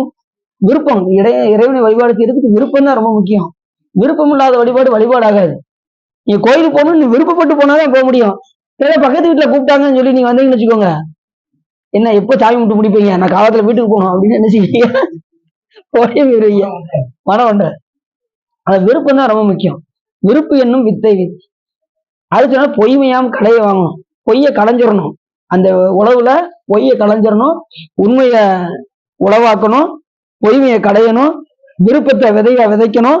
அடுத்து சொன்னாரு, தம்மையும் நோக்கி கண்டு தகவு என்னும் வேலிட்டு, அது பொறை என்னும் நீரை பாய்ச்சணும். அதுல எந்த பொறாமையை நீக்கணும். பொறாமையை நீக்கி அதுக்கப்புறம் என்ன செய்வோம், தம்மையும் நோக்கி கண்டு தகவு என்னும் வேலையிட்டு செம்மையில், அதுல செம்மையா இருந்தோம்னா நமக்கு என்ன விளையும்னா சிவகதி விளையும் என்று.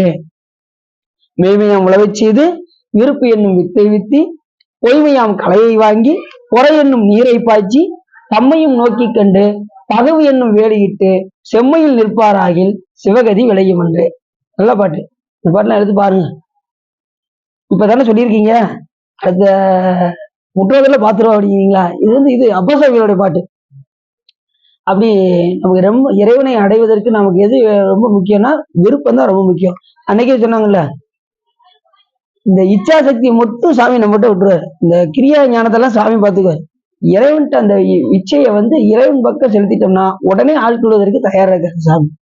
உலகத்து பக்கம் இருந்ததுன்னா நல்லா அனுஷ்டிட்டு வாப்பான்னு சாமி என்ன பண்ணிடுறாரு, விட்டுறாரு. நம்ம ஆப்ஷன் தான். நம்ம உலகத்து பக்கம் போறதும் இறைவன் பக்கம் வர்றதும் நம்ம ஆப்ஷன்ட்ட கையில கொடுத்துறாரு. நீ எது வேணுமோ பாதுகாப்பா உன்னுடைய ஆப்ஷன் சொல்லி கொடுத்துறாரு.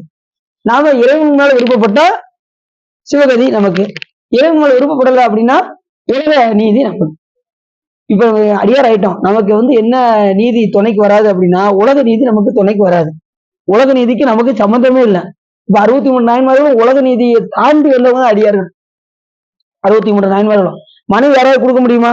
உலக நீதி ஒத்துக்கிடுமா? அதெல்லாம் தூக்கி எரிஞ்சிட்டாங்க. அது மாதிரி ஊட்டி அறுக்க போனா தற்கொலை முதல்ல பண்ணலாமா? தற்கொலை பண்ணா இங்க என்ன தண்டனை? பேரே தெரிவாங்க. 40 வருஷம் 80 வருஷம் வயசுக்குன்னா 40 வயசு தற்கொலை பண்ணாலும் மீதி 40 வருஷம் அவங்க பேரே தான் தெரியணும். ஆனா அருளாளர்கள் அப்படி இல்லை. தனக்கு தொண்டுக்கு ஏதாவது இடையூறு வந்தா தன் உயிரையும் நீக்கிக் கொள்வார்கள் அடியார். அப்படி கொள்கையில உயர்ந்தவங்க தான் அடியார்கள். அதனால என்ன விளைவு வந்தாலும் அவங்க ஏற்றுக்கொண்டு அவங்க என்ன பண்றாங்க, தொண்டுக்கு முட்டுக்கட்டை வந்தது என்று சொன்னால் உயிரையும் விட துணிவார். அது தவறுதான். உலக நீதி என்ன சொல்றது, அது தவறுன்னு சொல்லுது. ஆனா சிவநீதி என்ன சொல்றது, அது உயர்வுன்னு சொல்லுது. மகனை யாராவது தேர்கால் இட்டு கொள்வாங்களா? மன்னிச்சவன் தன் மகனை தேர்கால் இட்டு கொண்டான். ஏன்னா அவர் சிவ தர்மோத்தரம் படிச்சிருக்காரு. படிச்சு என்ன பண்ணாரு, அதுல உள்ள தண்டனையை தான் எடுத்து அவர் கொடுத்துருக்காரு. அவரு இந்த மன்னிச்சவன் அப்படி கீழே படுத்திருக்கும் போது அப்படி சிவசிந்தனையோட அப்படி கீழே படுத்திருந்தான். எப்படி இருக்கும் யோசிச்சு பாருங்க. தேர் ஓட்டும் போது அவங்க அப்பா மன்னிச்சவனும் அப்படி சிவசிந்தனையோட தேர் ஓட்டினாராம். அப்ப எப்படி இருக்கும்? அடுத்த நிமிஷமே தேர் ஏற்றி கொண்டுமே அவர் மறுபடியும் உயிரோட வரான். அவர் பையன் உயிரோட வரான், மன்னிச்சவன் உயிரோட அவர் சாமி அவரை தடுத்துறாரு. ஆமா, அந்த காவலாளி இறந்து போயிடுவாங்க, அவரு உயிரோட வராரு. அத்தனை பேர் உயிரோட வரலன்னா இன்னைக்கு நம்ம மன்னிச்சோழன் நம்ம கதை கிடையாது. அடுத்து மறுபடியும் அவங்க உயிரோட வந்துடும். அது நமக்கு பெரிய புராணம் சொல்லுது. நமக்கு நகர சிறப்புல, திருவாரூருடைய நகர சிறப்புல பெரிய புராணத்துல அவர் மறுபடியும் மீண்டும் உயிரோடு வருவார் அப்படின்னு. ரெண்டாவது இந்த இதை நமது நம்பியாண்டார் நம்பிகளும் என்ன சொல்றாருன்னா அவருடைய அந்தாதியில சொல்றாரு. பெரிய புராண சூசனம் என்ன சார்?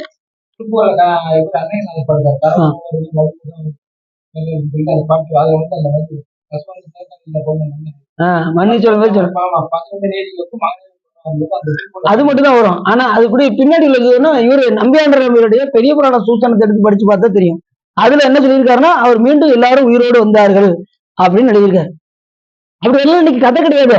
ஏதோ உயிரோடு வந்தாங்க இன்னைக்கு அந்த கதை, மன்னிச்சோழன் கதை இல்லைன்னா கிடையாதுல்ல. அப்படி எல்லாம் உயிரோடு வந்தாங்க. அதே மாதிரி 63 நாயன்மார் சாமி தடுக்கலைன்னா இன்னைக்கு நாயன்மாருடைய வரலாறு கிடையாது. தொண்டருடைய பெருமையை உலகுக்கு உணர்த்துவதற்காக அவர் ஊட்டி எடுக்க போனாரு, தடுத்தாரு சாமி. வெளுக்கும் போது அந்த பாறையில முட்டை போனாலும் சாமி தடுத்தாரு. கண்ணப்ப கண்ணை கொடுக்கும் போது சாமி தடுத்தாரு. நெல்லு கண்ணப்பா நெல்லு கண்ணப்பா நெல்லு கண்ணப்பா. அதுக்கு மேல சொல்ல முடியல, சிவபெருமானாலே சொல்ல முடியல. 3 தடவை சாமியை சொன்னாரு. ஏன்னா அதுக்கு மேல இலக்கணம் தடுக்குது. 3 தடவைக்கு மேல சொல்லக்கூடாதுன்னு இலக்கணம் தடுக்குது. அதனாலதான் வேதங்கள் எல்லாம் முருகப்பெருமானை சொல்லும்போது சுப்பிரமணியம் சுப்பிரமணியம் சுப்பிரமணியம் 3 தடவை சொன்னது. அதுக்கு மேல சொல்லியிருக்கோம், ஆனா அது இலக்கணம் சொல்ல விடாம தடுக்கு. ஆனா வாரியார் சாமி அதை பத்தி சொல்லும் போது ரொம்ப வருத்தப்படுவார். வேதங்கள் 3 தடவைக்கு மேல சொல்ல முடியலையே, இலக்கணம் தடுக்குது அப்படிம்பார். அதனால இறைவனை எந்த அளவுக்கு 3 தடவை சொல்லி வச்சுன்னா அது உயர்வுன்னு அர்த்தம். வேதங்கள் ஒரு பொருளை 3 தடவை சொல்லியாச்சுன்னா அதுதான் உயர்வு அப்படின்னு அர்த்தம். அப்ப முருகப்பெருமான சுப்பிரமணியம் சொல்லும்போது அப்ப எவ்வளவு உயர்வு பார்த்தீங்களா? சுப்பிரமணியம்னா உங்களுக்கு என்ன சொன்னேன்? சூனா விசேஷம், பிரம்மன்னா பிரம்மம், நியம்னா தன்மை. விசேஷ பிரம்மத்தன்மையுடைய அந்த முகம் 6வது முகமாக விளங்கக்கூடிய அதோ முகம். சூனா விசேஷ, பிரம்மன்னா பிரம்மம், நியம்னா தன்மை. விசேஷ பிரம்மத்தன்மையுடைய முகத்துக்கு தான் சுப்பிரமணியம் அப்படின்னு இது நமக்கு. அப்படி எண்ணில்லாத அங்க நெற்போர் பயிர் செய்யும் பல உழவர்கள் எல்லாம் அங்கே விளங்கி தோன்றுகின்றார்கள். பருதி உதவியம் செய்து தலை பார்த்து போர் பயிலும் களங்களை அமைப்பவரான வாழ் வீரர்கள் அங்கே எண்ணில்லாதவர்கள் இருக்கின்றார்கள். பதிகமுடன் திருமுறைகளை பார்த்து படித்து அந்தந்த இடத்திற்கு பொருத்தமான பொருள் பகவர்களும் அங்கே எண்ணில்லாதவர்கள் இருக்கின்றனர். இதுதான் ரொம்ப முக்கியமான பாயிண்ட். அங்க திருமுறை பாடி பொருள் உணர்ந்து பாடுபவர்கள் தான் நிறைய இருக்காங்க திருச்செந்தூர்ல. இப்ப எல்லாரும் திருமுறை பாடுறோம், ஆனா அதுக்கு பொருள் விளக்கம் பார்க்கிறோமா? அது அப்படி சொல்றாரு. பதிகமுடன் திருமுறை பார்த்து அங்கே படித்தருளும் பதித்தம் பகிர்கின்றாராம். அது என்னன்னா பதிகமுடன் கலைக்கும் வளைக்கும் என பல்லரிடம் பகிர்கின்றார். என்ன சொல்றாரு அப்படின்னா, அங்கே திருச்செந்தூர்ல பொருள் தெரிந்து திருமுறைகளை பாடி பொருள் தெரிந்து மற்றவரிடம் பகிர்கின்றவர்கள் நிறைய இருக்கின்றார்கள் அப்படின்னார். நல்லா தெரிஞ்சுக்கோங்க, நாம மட்டும் படித்தது மட்டும் இல்லாமல் நாம் படித்த விஷயத்தை பிறருக்கு பகிர வேண்டும். அதுதான் ரொம்ப முக்கியம். நான் மட்டும் படிச்சுட்டு போவேன் அப்படின்ட்டா இந்த ஒரு பிரயோஜனம் கிடையாது. படித்ததை நம்ம பிறருக்கு அதை எடுத்து உணர்த்த வேண்டும். அதனால ஞான நூல் தன்னை ஓதல், ஓதுவித்தல், கேட்புவித்தல், தான் கேட்டல், ஈனமில்லா நற்பொருள் அதனை சிந்தித்தல், இவை ஐந்தும் இறைவனை அடைவிக்கும் எளிஞான பூசை அப்படின்னு யார் சொல்றா? சிவஞான சித்தியார் என்கின்ற நூல் நமக்கு ஞான நூல் தன்னை ஓதல், நாம் ஓதணும். அப்புறம் ஓது விற்கணும், பிறர் ஓது விற்குமாறு செய்யணும். அடுத்து கேட்பிக்கணும், பிறர் கூட்டு கேட்டு விற்கணும். அப்புறம் தான் கேட்கணும். அப்புறம் ஈனமில்லா நற்பொருள் அதனை சிந்திக்கணும். சிவத்திலேயே அழுந்தி அதை சிந்திச்சுக்கிட்டே இருக்கணும். பொருள் ஒரு பொருள் தான், அதுக்கு மேல ஒரு பொருள் கிடையாது, சிவம் தான் முழுமையான பொருள் அப்படின்னு தெரிந்து அந்த பொருளில் அழுந்த வேண்டும். இது ஐந்தும் இறைவனை அடைவிக்கும் எளிஞான பூசை அப்படின்னு யாரு சொல்றா? சிவஞான சித்தியார் என்கின்ற நூல் நமக்கு. ஒரு நெறிய மனம் வைத்து உணர் ஞான சம்பந்தன் உரை செய்த திருநெறிய தமிழ் வல்லவர் தொல்வினை தீர்தல் எளிதாமே. அப்போ அந்த ஒரு நெறிய மனம் வைத்து அந்த பொருளில் அளந்து ஒரு பொருள் மனம் வைக்கல அப்படின்னா நமக்கு பல சிந்தனைகள் ஓடிக்கிட்டே தான் இருக்கும். அதை அடக்கி என்ன செய்யணும்? ஒரு பொருளுக்கு நம்ம கொண்டு வரணும். அது முடியுதா? எங்கெங்க நீங்க வேற அந்த ஜெபமாலை எடுக்கும் போதுதான் எல்லா சிந்தனையும் வருது அப்படின்னு எல்லாரும் ஜெபம் படிக்கிட்டு இருக்கும் போதுதான் என்ன செய்வாங்க? பல சிந்தனைகள் அங்க இதுதான் நகர்ந்துகிட்டு இருக்கும். சிந்தனை கூட வேற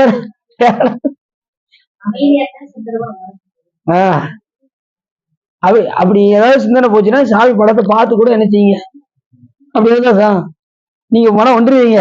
சரிங்க, பரவாயில்ல. இல்லைனாலும் இல்ல அப்படி சிந்தனாலும் வேற எதுக்கும் போச்சுன்னா சாமி படத்தை முன்னாடி வச்சுட்டு என்ன செய்யுங்க, ஜெபம் அப்படி அலைபாய்ந்ததுன்னா.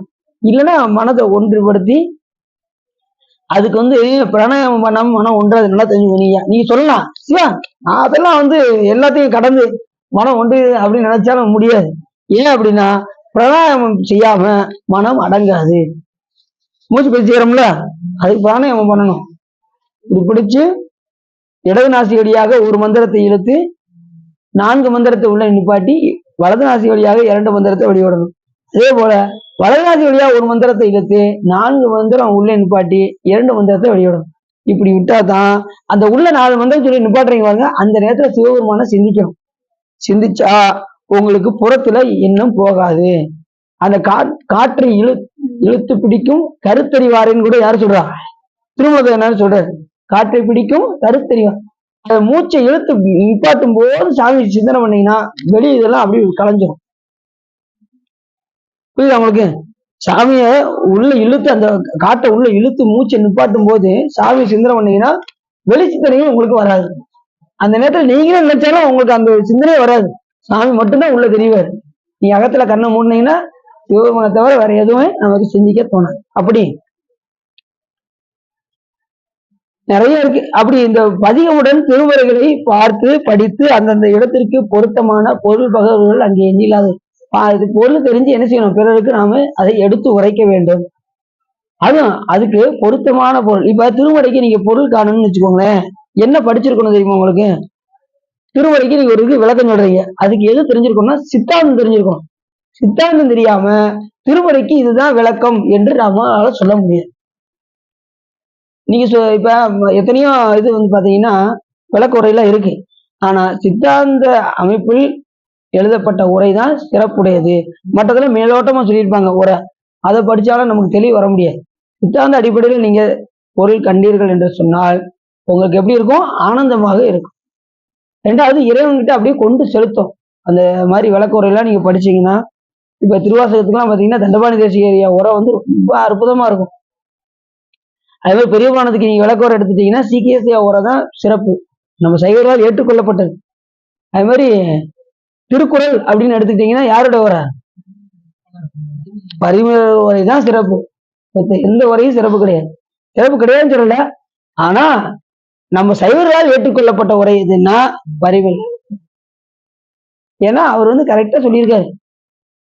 அவர் இத்தனைக்கு ஒரு பெருமாள் பக்தர். இப்ப நம்ம இதுல இருந்து சொன்னாலும் பரவாயில்ல, ஒரு பெருமாள் பக்தர் சொன்னா எப்படி இருக்கும்? அவர் கரெக்டா எழுதியிருக்காரு நூல்ல. இது சைவ ஆகமத்தில் கூறப்பட்டது அப்படின்னு எழுதியிருக்காரு. அவர் நினைச்சாருன்னா வைஷ்ணவ ஆகமத்தில் கூறப்பட்டதுன்னு சொல்லியிருக்கலாம். ஆனா அந்த 8 குணத்தை சொல்லும் போது கோளிர் பொறியியல் குணமிலவே என் குணத்தான் தாளை வணங்கா தலை என்று அந்த பாட்டுக்கு 9வது பாட்டுக்கு அவர் என்ன சொன்னாரு? அந்த என் குணத்தான சொல்லும் போது தன்மையத்தனால அந்த என் குணத்தையும் எழுதுறாரு. யாரு? பரிமேலழகர் 8 குணத்தையும் எழுதுறாரு. இது ஆகமத்துல இறைவனுடைய குணங்கள் சொல்லப்பட்டிருக்குது அப்படின்னு சொல்லி தன்மையத்தனாதல், இயற்கை உடையனாதல், இயல்பாகவே பாசங்கள் இருந்து நீங்குதல், முற்றும் உணர்தல், தூய உடம்பினாதல், பேராற்றல், பேரறிவு, வரம்பில் இன்பமுடைமை என்கின்ற 8 குணத்தையும் சொல்றாரு. இந்த 8 குணமும் சைவ ஆகமத்தில் கூறப்பட்டது. இப்படி யாராவது எழுத முடியுமா விளக்க உரை? அதனாலதான் சைவரால் ஏற்றுக்கொள்ளப்பட்ட உரை எது என்று கேட்டால் இந்த பரிமேலழகர் உரை. இது நமக்கு சரி. அப்படி படித்த அந்தந்த இடத்திற்கு தெரிந்தவாறு பொருத்தமான பொருள் பகவர்கள் அங்கே திருச்செந்தூரில் இல்லாதவர்கள் இருக்கின்றார்கள். விடமாட்டாங்க, இன்னைக்கு கொடுக்காத விடமாட்டேன் அப்படிங்கிறாங்க. அப்படி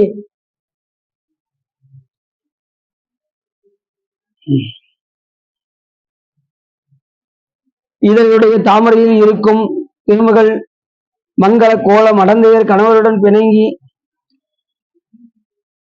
ஆகிய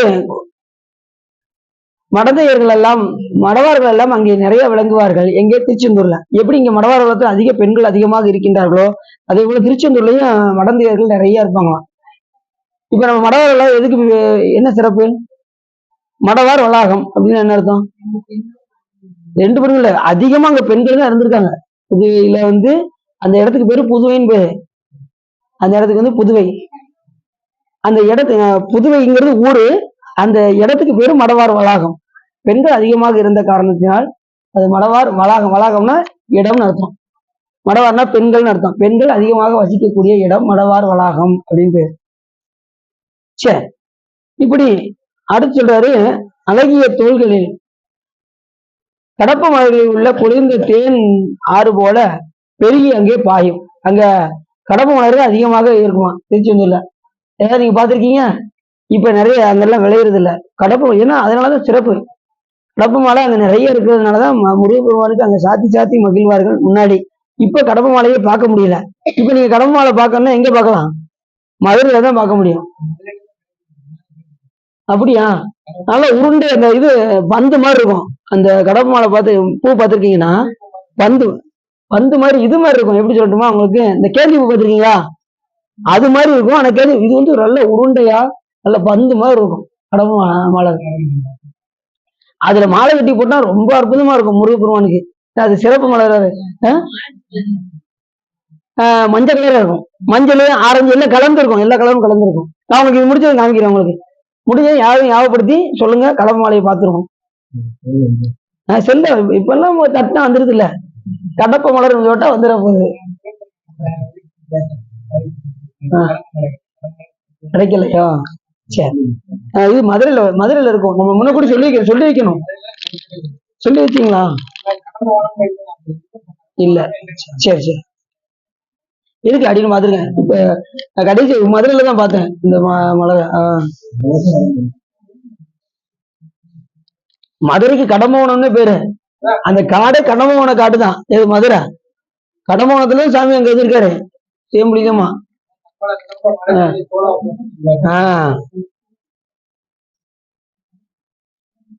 அப்படி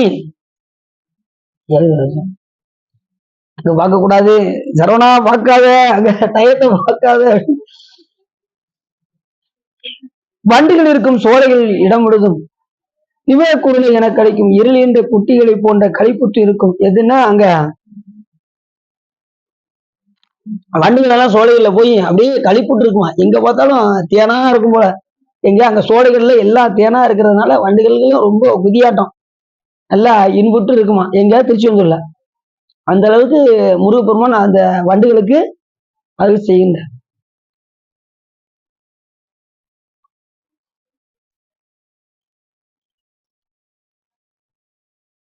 இது ஒரு சில விஷயங்கள் வந்து சொல்ல முடியாத சூழ்நிலையா இருக்கு. சரி இருக்கட்டும்.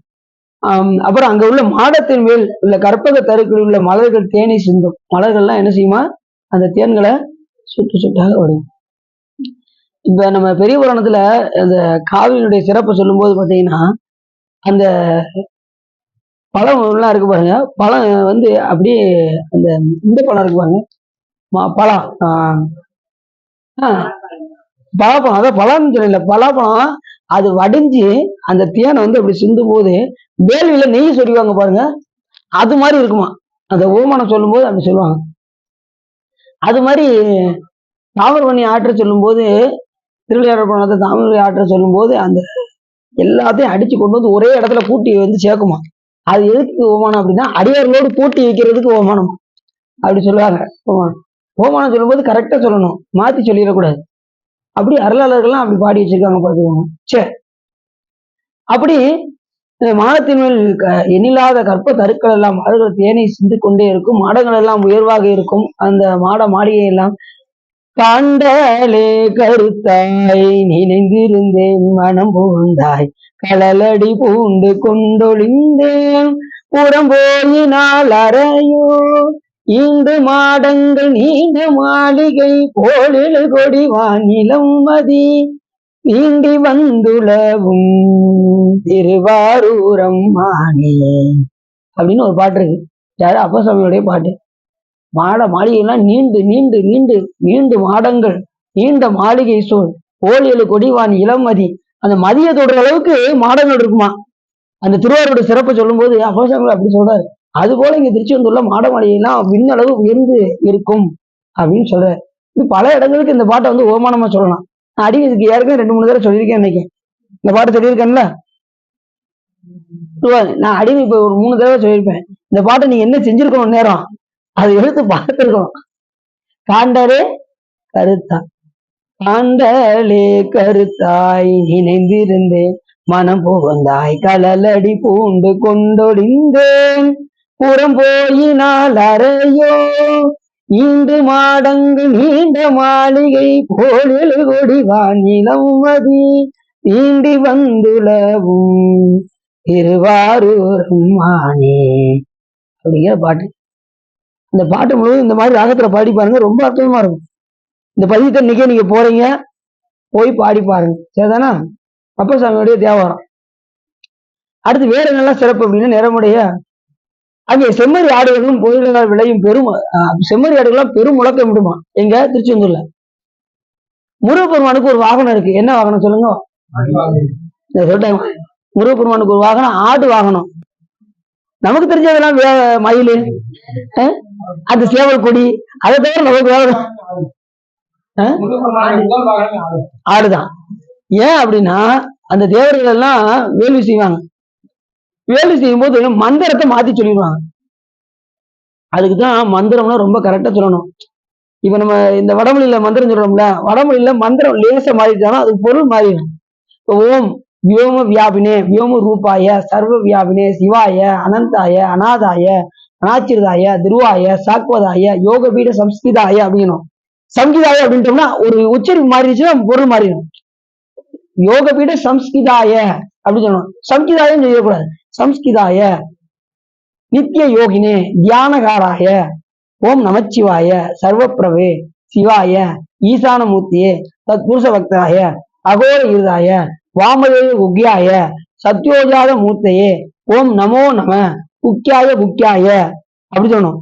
கோப்திரே அனிதனாய சர்வ யோகாதி கிருதாய வித்யாதிவாய ஜோதி ரூபாய பரமேஸ்வர வராய அசேதன அசேதன வியோவின் வியோவின் வியாவின் வியாவின் அருவின் அருவின் பிரதம பிரதம தேஜ தேஜ ஜோதி ஜோதி அரூப அனக்னி அபஸ்வ அநாதே நானா நானா தூது தூது ஓம் பூ ஓம் புவ ஓம் சுவ அனிதன நிதன நிதனோத்வ சிவ சர்வ பரமாத்மன் மகேஸ்வர சத்வாவேச்சர ஓம் மகாதேவ ஓம் யோகாதிபதியே முஞ்ச முஞ்ச சர்வ சர்வ பவ பவ பவோத்வ சர்வபூத சூகப்பிரத சர்வ சாணித்யகர பிரகம விஷ்ணு ருத்ரபர அனச்சித அனச்சித அசம்ஸ்கிருத அசம்ஸ்கிருத பூர்வசித பூர்வசித சாஜி சாஜி துரு துரு பதங்க மதங்க பிங்க பிங்க ஞான ஞான ஞான ஞான சப்த சப்த சூஸ்ம சூஸ்ம சிவ சர்வ சர்வத ஓம் நமோ நம ஓம் சிவாய நமோ நம ஓம் அப்படி சொல்லி உச்சரிப்பு வந்து கரெக்டா இருக்கணும். கொஞ்சம் மாறிச்சுனாலும் என்ன பொருள் மாறியும். அப்படி என்ன செஞ்சாங்க, வேள்வி நடத்தி கொண்டிருக்கும் போது பொருளை மாத்தி சொல்லிட்டாங்க. அதனால உள்ள இருந்து ஆடு கிளம்பி வெளியே ஓடி வந்துச்சு. எங்க அந்த வேள்வியில இருந்து ஆடு வந்து இருக்கிற தேவரெல்லாம் ஒரு வழி பண்ணுச்சு. அப்ப தேவரெல்லாம் 5 முருகப்பெருமான்ட்ட போய் சரணடைந்தார்கள். முருகா முருகா முருகா முருகா என்று அவர்கள் எல்லாம் சரணடைந்தார்கள். முருகப்பெருமான் என்ன பண்ணாரு, அந்த ஆட்டு கடாவை எடுத்து வாகனமாக ஆக்கி கொண்டு, இது கந்தபுராணத்துல வருது. ஏற்கனவே நம்ம உங்ககிட்ட சொல்லியிருக்கோம்னு நினைக்கிறேன். சிவா, அது 2 வருஷம் ஆச்சு. இப்ப கந்தபுரம் எடுத்து 2 வருஷம் ஆச்சு. நீங்க எங்களுக்கு மறந்து இருக்கீங்களா? இது மறக்க கூடாது. இந்த ஆடு முருகப்பெருமானுக்கு ஒரு வாகனம் என்பதை நம்ம மறந்தோம் வச்சிருக்காங்க. வச்சிருப்பாங்க. அதே ஒரு விழா காலங்கள்ல பாத்தீங்கன்னா ஆடை வாகனமா வச்சிருப்பாங்க முருகப்பெருமானுக்கு. இங்க திருச்செந்தூருக்கு போனீங்கன்னா தெரியும்.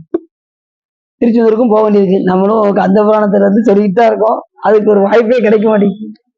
பார்ப்போம். அது நீங்க எப்படி இன்னும் 2 நிமிஷம் கொடுத்து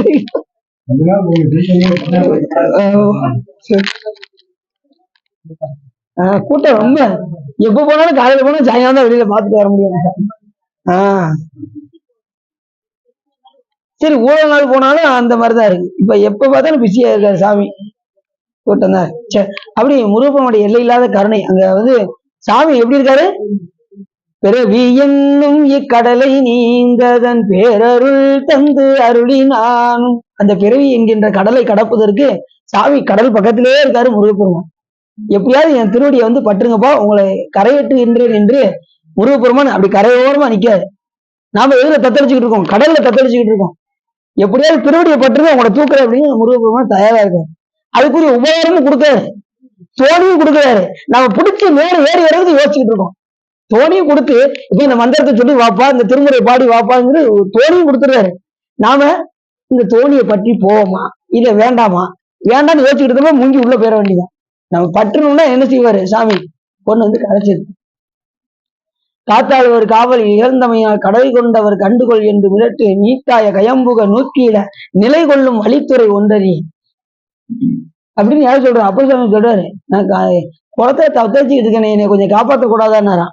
அப்போ சாமி, நீ என்னப்பா சொல்றது, உன்னை நான் கடல்லே தூக்கி போட்டு காப்பாத்துறேன் அப்படின்னு காப்பாத்தினாரு சாமி. கடல்ல தூக்கி போட்டு கல்ல கட்டி கடல்ல தூக்கி எறிஞ்சாங்க. நற்றுணையாவது நமச்சிவாயன்னு சொல்லி மிதந்து வந்தாரு சாமி. அவருக்கு அப்ப என்ன கிடைச்சது, அவருக்கு துணை எது அமைஞ்சது, நற்றுணையாவது நமச்சி, அது அவருக்கு துணை செய்யறது. எது தோணியா வந்தது, 5 எழுத்து தோணியாக, அதை பிடித்து கடை சேர்ந்தார். இப்படி முருகப்பெருமானுக்கு எது வாகனம், ஆட்டுக்கடா ஒரு வாகனம். அங்கே அதெல்லாம் என்ன செய்யுமா, பெருமுழக்கம் செய்யும். அழகிய வீதிகளில் எவ்விடத்தும் எப்போதும் பெருமுழக்கம் இருக்கும். எப்ப பார்த்தாலும் திருச்செந்தூர் வீதியில பெருமுழக்கம் ஏற்பட்டுக்கிட்டே இருக்குமா. எப்ப பார்த்தாலும் அரகர அரகர முருகப்பெருமானுடைய நாமம் அங்கே விளங்கி கொண்டே இருக்கும். எப்ப பார்த்தாலும் பக்தர்கள் அங்கே விளங்கி கொண்டே இருப்பாங்க. தெரு வீதி தோறும் எந்த நேரம் பெருமுழக்கம் இசைந்து கொண்டே இருக்கும். இப்ப வந்து பாத்தீங்கன்னா எப்பயாவது ஒருக்கா இந்த மாலை போட்டு போற நேரத்துல மட்டும் முழக்கமா இருக்கு. ஆனா எந்த நேரமே திருச்செந்தூர்ல அந்த முருகப்பெருமானுடைய பேர் முழக்கம் முழங்கி கொண்டே இருக்கும். தானத்தோடு தழுவும் ஆரணம், தானங்களுடன் சேர் அனாதி யுத்தமான வேத மந்திர நாதமும் வளம்புரி சங்குன் ஓசையும் விண் முழுதும் அலாவி. வளம்புரி சங்குல அங்க ஓசை வந்து விண்ணலாவே இருக்குமா, அந்த அளவுக்கு வாசிப்பாங்களாம் திருச்செந்தூர்ல. சங்கு நாதங்கள் எது, அது என்ன சங்குனாரு, வளம்புரி சங்கு அப்படின்னாரு. வளம்புரி சங்கு ரொம்ப முக்கியமானது. சங்கு வளம்புரி சங்கு வச்சுதான் நீங்க அபிஷேகம் பண்ணணும் சாமிக்கு. அதை வச்சுதான் ஊதவும் செய்யணும். நாம என்ன செய்யறோம், சில பேர் பார்த்தீங்கன்னா நிறைய பேர் இடவுரி சங்கை வச்சுதான் ஊதிக்கிட்டு இருக்காங்க. வளம்புரி சங்கு வந்து சிறப்புடைய. அதே மாதிரி சாமிக்கு அபிஷேகம் பண்ணும்போது இப்படி வலது பக்கமா இருக்கணும். நிறைய வீட்டுல வச்சிருப்பீங்கன்னு நினைக்கிறேன் வளம்புரி சங்கு. இல்லையோ, வளம்புரி சங்கு இல்லையோ, இருக்கா? நாங்க அந்த பக்கமே போறதே இல்லை, சங்கு பக்கம் போறது இல்லை அப்படிங்களா. சரி சரி. அப்படி அங்கே தானத்தோடுதலுக்கும் தானங்களுடன் சேர் அனாதிமித்தமான வேத மந்திரநாதம் இந்த நேரம் முழங்கி கொண்டே இருக்கும். அந்த திருமறைக்காட்டுல வந்து பாத்தீங்கன்னா வேதங்களால் பூட்டப்பட்ட அந்த கதவு எங்க திருமறைக்காட்டுல ரொம்ப நாளா திறக்காம எத்தனையோ வருட காலமாக திறக்காம இருந்தது. அப்ப அப்பசாமியிலும் ஞானசம்பந்த பெருமானும் சென்று அந்த திறக்க முடியாத அந்த கதவை பதியம் பாடி திறந்தார்கள். யாரு? ஞானசம்பந்தர் பாடினது. திறக்க பாடியது திருநாவுக்கரசர். என்ன பாட்டு? பன்னி நேர் மொழியால் உமை பங்கரோ. நமக்கு நீங்க போன் பண்ணீங்கன்னா அந்த பாட்டு பாடும். ஆமா, அப்பசாமி பாடினது. அது திறக்க அவர்தான் பாடினாரு. மூடுறதுக்கு ஞானசம்பந்த பெருமான் பாடினார். சதுர மறைதான் துதி செய்து வணங்கும் என்ற பாடல ஞானசம்பந்த பெருமான் பாடினார். கண்ணினேர் மொழியால் உமை பங்கரோ மண்ணினால் வளம் செய் மறை காடரோ கண்ணினால் காண கதவினை திண்ணமாக திறந்தொரு செய்வினாரு. 10வது பாட்டு பாடினதுக்கு அப்புறம் தான் திறந்தது. இவர் ஒரு பாட்டு பாடினாரு, கடன்னு கொடிச்சு. யாரு? ஞானசம்பந்த பெருமான் பாடினது. அப்ப ரொம்ப வருத்தத்தோடு இருந்தாரு. சாமி என்ன பண்ணாரு, அவரை ஏத்துறதுக்காக இங்க கிட்டத்தட்ட ஒரு 10 கிலோமீட்டர் அங்க இருந்து வாய்மூருங்கிற ஊர் வந்து ஒரு 10 கிலோமீட்டர். எங்க இருந்து திருமறைக்காட்டுல இருந்து வாய்மூரு. சாமி ஒரு அந்த கொண்டு அங்க கூட நிற்பாராம். இவர் அப்ப சாமி வேகம் அங்க போவாராம். திரும்பி மட்டும் அங்க இருக்க மாட்டாராம், இன்னொரு இடத்துல இருப்பாராம். இப்படி நம்ம ஆளு கடத்தி கூட்டு போய் பக்கத்து கூட்டு போயிட்டாரு. யார? அப்பவே சொல்லல, வாய்மூர் என்ற ஊருக்கு கூட்டு போயிட்டாரு. கூட்டு போய் உள்ள போனவர் வெளியில வரல, சிவலிங்கத்துக்குள்ள போனவரு. அப்ப அந்த பாட்டு பாடினார் பாருங்க, எங்கே என்னை இருந்திடம் தேடிக்கொண்டு அங்கே வந்து அடையாளம் வருகிறது, எங்கே தோன்றும் திருவாய்மூர் செல்வனார் அங்கே வாவென்று போனார் அவர்கள். வந்தவர் நினைச்சிட்டாரு, உள்ள போய் மறைஞ்சிட்டாரு. சாமி எனக்கு நீ காட்சி கொடுக்க மாட்டியா அப்படின்னாரு. யாரு கேட்டா? சாமி எனக்கு காட்சி கொடு சாமி, காட்சி கொடு சாமின்னு கேட்டுக்கிட்டே இருந்தாரு. ஒரு பதியம் பாடிக்கிட்டே இருக்காரு. நான் எங்கேயோ இருந்தேன், என்னை என்ன பண்ண அந்த கோலத்துல வந்து இங்க வான்னு கூப்பிட்டு கடைசி சிவலிங்கத்துல உள்ள போயிட்டு வெளியே வராம இருக்கேன். எங்கே என்னை இருந்திடம் தேடிக்கொண்டு அங்கே வந்து அடையாளம் அறினால் அங்கே தோன்றும், எங்கே தோன்றும் திருவாயூர் செல்வா அங்கே வாவென்று போனார் அதன்குளம். போயிட்டியா சாமி, காட்சி கொடுக்க மாட்டியா சாமி அப்படின்னாரு. அடுத்து இப்படி தச்சார், அப்படி திரும்பி பார்த்தாரு பாருங்க. அப்ப சாமி இப்படி திரும்பி பார்த்தாரு. பார்த்தா பின்னாடி யாரு நிக்கா? ஞானசம்பந்த பெருமான் அடியார் கூட்டத்தோட வரிசையா நிக்கலாம். எத்தனை 16,000 அடியார் கூட பின்னாடி நிக்கலாம். பார்த்தாரு பாருங்க, கடைசி பிடிச்சிட்டாரு. சாமி பார்த்தாரு, சாமி நீ எனக்கு காட்சி கொடுக்க மாட்டேன், எனக்கு நல்லாவே தெரியும் அப்படின்னாரு. சொல்லிட்டு சொன்னாரு, திறக்க பாடிய என்னினும் செந்தமிழ் உரைப்பு பாடி அடைப்பித்தார் உன்னின்றார். அன்னின்றார்னா அங்க இருக்காருன்னு அர்த்தம், இன்னின்றாருன்னா இங்க கூட நிக்காரு. இவர் உன்னின்றார் அப்படின்னாரு. உன்னின்றார்னா என்ன அர்த்தம்னா பக்கத்துல பின்னாடி நிக்காரு ஞானசம்பந்த பெருமானு. நான் அடியில வந்து தேக்கிறதுக்காக பாடினேன், இந்த அடைக்கிறதுக்காக பாடினாரு திருஞான சம்பந்தர். அவர் இங்க உள்நின்றார், இங்க பின்னாடி இருந்தாரு, அவருக்காக நீ என்ன செய்யணும், காட்சி கொடுத்தது அப்படின்னாரு பாருங்க. அடுத்த நிமிஷமே ஞானசம்பந்த பெருமான் அப்படி காட்டினாராம் சிவபெருமான. எப்படி இருக்கும் இந்த நிலையை நீங்க கொஞ்சம் யோசிச்சு பாருங்க. ஞானசம்பந்த பெருமான் அவங்க அப்பாவுக்கே காட்டினாரு, தோடுடைய செவியல் யாரு அவங்க அப்பா காட்டினாரு. இப்ப அப்பா செவியலுக்கு யாரு காட்டுறா? ஏன்னா அவருடைய தவம் அப்படி. அதனாலதான் 4 வருடங்கள்ல முதல்ல யாரு நிக்கா? வயசுல ஒரு கூட்டம், அவரை முதல்ல வைக்க வேண்டியதானே நீங்க சொல்லலாம். ஆனா அனுபவத்துல ஞானசம்பந்த பெருமான் முதிர்ந்தவர், பல்வேறு பேர் அவர் முக்தி அடைந்த ஆன்மாவை கொண்டு வந்து சாமி என்ன பண்றாரு. அதே இவர் உயர்ந்தவர் தாழ்ந்தவர்லாம் கிடையாது, எல்லா அடியாரும் ஒண்ணுதான். அனுபவத்துல முதிர்ந்ததுனால ஞானசம்பந்த பெருமானை முதல் அடியாராக என்ன செஞ்சிருக்காங்க, 4 பெருமக்கள்ல ஞானசம்பந்த பெருமானை வைத்திருக்காரு. இன்னொன்னா அவர் கந்தலோகத்தில் உள்ளவர், முருகப்பெருமானை தியானம் செய்தவர் கொண்டு வந்து சாமி பறக்க வச்சிருக்காரு பாருங்க. கொண்டு வந்து கந்தலோகத்துல வந்து ஒரு துன்பம் கூட பட்டது கிடையாது ஞானசம்பந்த பெருமான், ஒரு துன்பம் கூட. நடந்து போனா கூட கால் வலிக்கு என்ன பண்ணிருக்காரு, பல்லக்கு கொடுத்திருக்காரு சாமி. கை தட்டி மடையில் வாடினதான், மடையில் வாழை பாய மாதரர் கூடையும் போய் இப்படி தட்டி தட்டி பாடினாரு. நம்ம பிள்ளை கை வலிக்குமே அப்படின்னு உடனே போட்டா கையில் கொடுத்துருக்காரு. நம்ம ஆளு எல்லா இடத்துலயுமே ஞானசம்பந்த பெருமான் சிறப்பு பண்ணிட்டே இருந்திருக்காரு. அதனால நான் அடியோடைய இல்லம் பேர் என்ன பேர் தெரியுமா? திருஞான சம்பந்தம். ஆளுடைய பிள்ளையார் திரு ஞானசம்பந்த பெருமான் இல்லம் நம்ம வீட்டுக்கு பேரு. அவங்க வீட்டுக்கு பேர் வச்சுக்கோங்க, அருளாளர்கள் பேரை வைங்க. எத்தனையோ பேர் மாணிக்கவாசகர் இல்லம் இந்த மாதிரி வைப்பாங்க. அது ஒரு அடைமொழி கொடுத்து வச்சா இன்னும் கொஞ்சம் சிறப்பா இருக்கும். ஆளுடைய பிள்ளையார், ஆளுடைய பிள்ளை, ஆளுடைய அடிகள், ஆளுடைய அரசு, இப்படி ஒரு பேராச்சு. அது மாதிரி ஆளுடைய நம்பி. ஆளுடைய நம்பி யார் தெரியுமா உங்களுக்கு? அந்த கரெக்ட் யார் சொன்னா? வெரி குட், சூப்பரா சொல்லிட்டான். ஆளுடைய நம்பி. ஆளுடைய அரசு யாரு? திரு நவகரச பெருமான். ஆளுடைய அடிகள் யாரு? மாணிக்கவாச பெருமான். ஆளுடைய பிள்ளை யாரு? ஞானசம்பந்த பெருமான். ஞானசம்பந்தம். இப்படி அருளாளர்கள் பேர் அடைமொழி வச்சுதான் வைக்கணும். சும்மா சாதாரண ஞானசம்பந்தம் எல்லாம் சொல்லக்கூடாது. எவ்வளவு பெரியவங்க அவங்க எல்லாம். அது மாதிரி அடைமொழி வச்சு நம்ம அது மாதிரி கருணைக்கு அருணகிரி அப்படி போடணும். வெறும் அருணகிரிலாம் போடக்கூடாது. கருணைக்கு அருணகிரி அப்படின்னு போடணும். அருணகிரி கருணையின் எல்லைன்னு கூட போட்டலாம். கருணையின் எல்லை அருணகிரி இல்லம் அப்படின்னு கூட போடலாம்.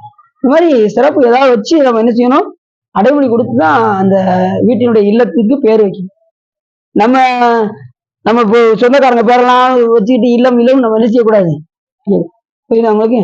இது வரைக்கும் இருக்கலாம். இனிமே நீங்க என்ன பண்ணுங்க, நம்ம அருளாளருடைய பேரை இப்படி சொல்றதுமே நிறைய யோசிக்காங்க. நம்ம முத்துலட்சுமி பவனம்னு வச்சிருக்கோம், ராமலட்சுமி பவனம்னு வச்சிருக்கோம், துளசி இல்லம்னு வச்சிருக்கோம். அது வீட்டுக்கு முன்னாடி போறது துளசி இல்லம் இருக்கும். இல்ல அது எங்களுக்கு தெரியும், எங்க அப்பா வச்சு கொடுத்துருக்காங்க அப்படின்னு அவருக்கு ஈஸியா அவங்க சொன்னது அவங்க புரிஞ்சுக்கிட்டாங்க. புரிஞ்சு ஒரே சிரிச்சுக்கிட்டே இருந்தாங்க கீழே. சரி, அதனால இனிமே என்ன செய்ய, அருளாளருடைய பேரை அவன் வைக்கவில்லை. நம்ம பிள்ளைகளுக்கும் அதை சொல்லி கொடுக்கணும். இன்னுமே உனக்கு வீடை கொடுத்தாச்சு தம்பி, இனிமே இந்த மாதிரி பேர்ல தான் இருக்கணும்னு சொல்லி, ரெண்டாவது அவங்களே அடியார ஆக்கி கொடுக்கணும். அதுதான் ரொம்ப முக்கியம். சொத்தை யாரு எப்படி கொடுக்கணும்? அவங்க அடியார ஆக்கி அவங்க கையில கொடுக்கணும். ஏன்னா தேடிய மாடு நீடு செல்வமும்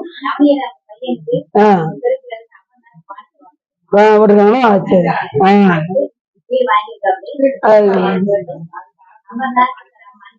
இல்ல சரி, அப்படியே அருளாளருக்காக வைக்கணும். அவ்வளவுதான். என்ன அப்படி அது திருவாசல் சிறப்பு. அது மாதிரி அருளாளருக்கு தான் வைக்கணும். அப்படி நெற்கதிர்கள் வாயுமண்டலத்தையும் ஊடுருவி மேல் ஏறுதலுடைய. அடுத்து கரும்புகள் இருக்கும் இடம் முழுவதும் சாரம் வடியும். அங்க கரும்புகள் காடு நிறைய இருந்திருக்கு. அங்க சாறுகள் வளைஞ்சுக்கிட்டே இருக்குமா, ஆறு போல போய்கிட்டு இருக்குமா எங்க திருச்செந்தூர்ல.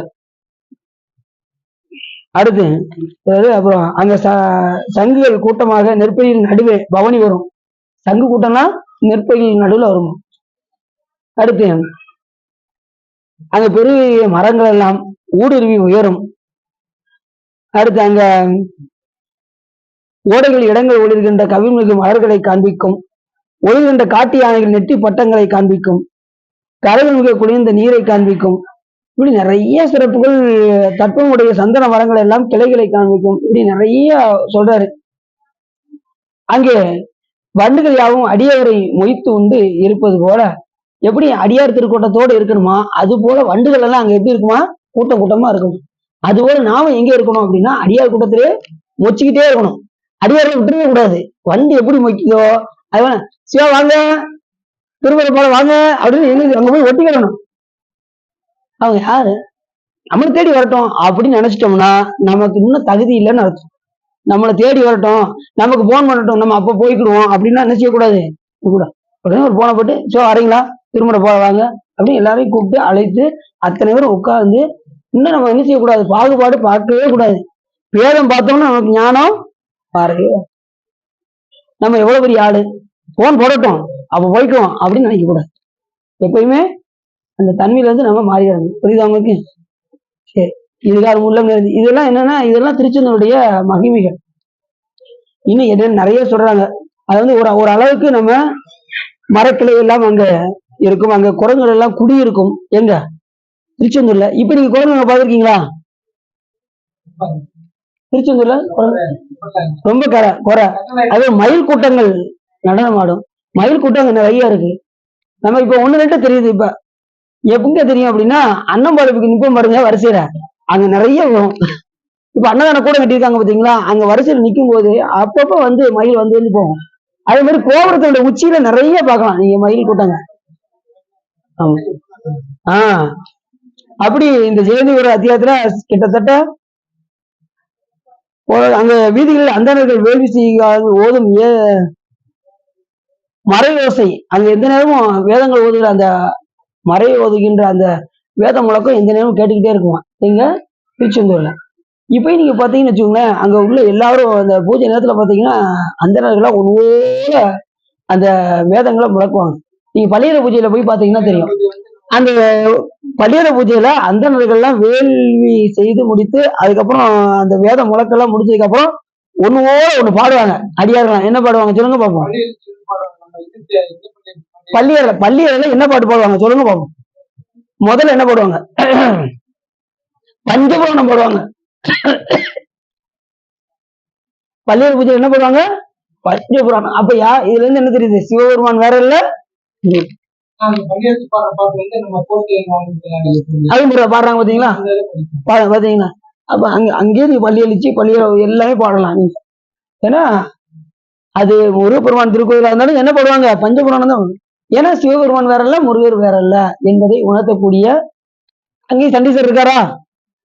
சண்டீசர் இருக்காரா இல்லையா? திருச்செந்தூர்ல இருக்காரா? அப்ப யாரு அங்க? ஏன்னா ஒவ்வொருத்தவங்களுக்கு ஒரு வடிவம் பிடிச்சிருக்கும். முருகப்பெருமானுடைய முகத்தம் சிலவருக்கு பிடிச்சிருக்கும், சிலவருக்கு சிவபெருமானுடைய அந்த அந்த புலித்தோல் ஆடை வந்து அவங்களுக்கு பிடிச்சிருக்கும். ஒவ்வொருத்தவங்களுக்கு ஒரு முகத்தம் பிடிச்சிருக்கும். ஒவ்வொருத்தவங்களுக்கு விநாயகர் பெருமானுடைய வடிவம் பிடிச்சிருக்கும். பிள்ளைகளை எளிதில் கவரக்கூடிய விநாயகர் பெருமானுடைய வந்து பாத்தீங்கன்னா பிள்ளைகளுக்கு எளிமையா பிடிச்சிருக்கும். பிள்ளை யாரு சின்ன பிள்ளைகிட்ட போய் கேளுங்க, எனக்கு பிள்ளையார் பிடிச்சிருக்குன்னு சொல்லுவாங்க. ஏன்னா அது எளிதா கவரக்கூடிய வடிவம். அதாவது பிள்ளை யாருன்னே பேரு. இப்படி சாமி வந்து எண்ணில்லாத வடிவம் எடுத்து, இப்ப விநாயகர் ஒரு வடிவம், முருகப்பெருமானுடைய வடிவம், சிவபெருமான் வடிவம், அம்பாள் வடிவம், இது எடுத்தாலும் கடவுள் எத்தனை பேர் தான்? லட்டு, ஜிலேபி, அல்வா, பூந்தி, வேற இருக்கு எல்லா வகைகள் வேற. ஆனா இனிப்பு அது இனிப்பு ஒண்ணுதான். அதுவே கடவுள் வகைகளா இருந்தாலும் ஒரே கடவுள் யாருன்னா சிவபெருமான் மட்டும்தான். அவர் தான் எப்படி வராரு? விநாயகரா வராரு, முருகப்பெருமானா வராரு, அம்பாலா வராரு, தானே வந்து அருள் செய்யறாரு. இப்படி எல்லா விதமாக வந்து எப்படி இனிப்பு வகைகள் பல இருக்கின்றதோ, இனிப்பு ஒன்றாக இருக்கின்றதோ, அதே போல பல வடிவம் தாங்கி முருகப்பெருமானாகவும் சிவபெருமானாகவும் வந்து சாமி பல்வேறு வடிவங்கள் தாங்கி வந்து அருள் செய்கின்றார் அப்படின்னு முடிஞ்சு. அடுத்து நம்ம என்ன பார்க்க போறோம் அப்படின்னா, ஜெயந்தி ஒரு அத்தியாயம் முடிஞ்சு அடுத்த அத்தியாயத்துக்கு நம்ம போறோம். அது என்னங்கிறத நம்ம தொடர்ந்து பார்ப்போம் என்று சொல்லி, இதுக்காரும் உள்ளம் நிறைந்து உவகை சிறந்து இந்த திருச்செந்தூர் புராணத்தை நீங்கள் கேட்டதினால் உங்களுடைய வல்வினை கரைந்து திருவள்ளுவர் உரையும் என்று சொல்லி திருப்பூர் வாடி அடியின் உரையை நிறைவு செய்யுங்க. திருச்சிட்டோம்.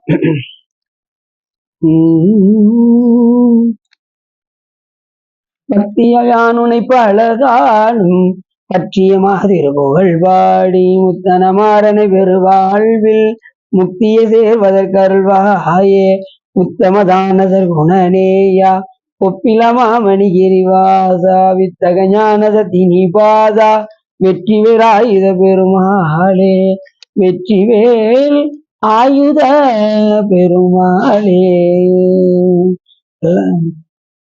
இலாய பரம்பரை சிவஞான போத நெறி காட்டும் வெண்ணை பயில்வாய்மை கண்டான் தந்ததிக்கோர் மெய்ஞான பானுவாகி உயிராரும் பொழில் திருவாவுடு திரைவாழ்கு நமச்சிவாய தேவன் சைலாதி மரபுடையவன் திருமரபின் நீடோடி தலைக மாதோ வான்மையில் வளாது பெய்க மலிவளம் சுரக்க மன்னன் போன்முறை அரசு செய்க குறைவில்லாது உயிர்கள் வாழ்க நான்மறை அறங்கள் வங்க நட்டவன் வெள்ளி மல்க மேன்மைகள் சைவ நீதி விளங்குக உலகம் எல்லாம் பையம் நீடுக மாமலை மண்ணுக மே விரும்பிய அன்பர் விளங்குக சைவ நன்னறிதான் தலைத்தொங்குக தேவன் திருநீர் சிறக்கவே ஆறு தடந்தோல் வாழ்க அறுமுகம் வாழ்க வெற்பை குருசை தனிவேல் வாழ்க குக்குடம் வாழ்க செவ்வேல் ஏறி மஞ்சை வாழ்க யானுதன் அணங்கும் வாழ்க மாறில்லா வள்ளி வாழ்க வாழ்க சீர் அடியாரெல்லாம் வாழ்க சீர் அடியாரெல்லாம் வாழ்க சீர் அடியாரெல்லாம் பார்வதி பதையே நாளுடைய துணையை போற்றி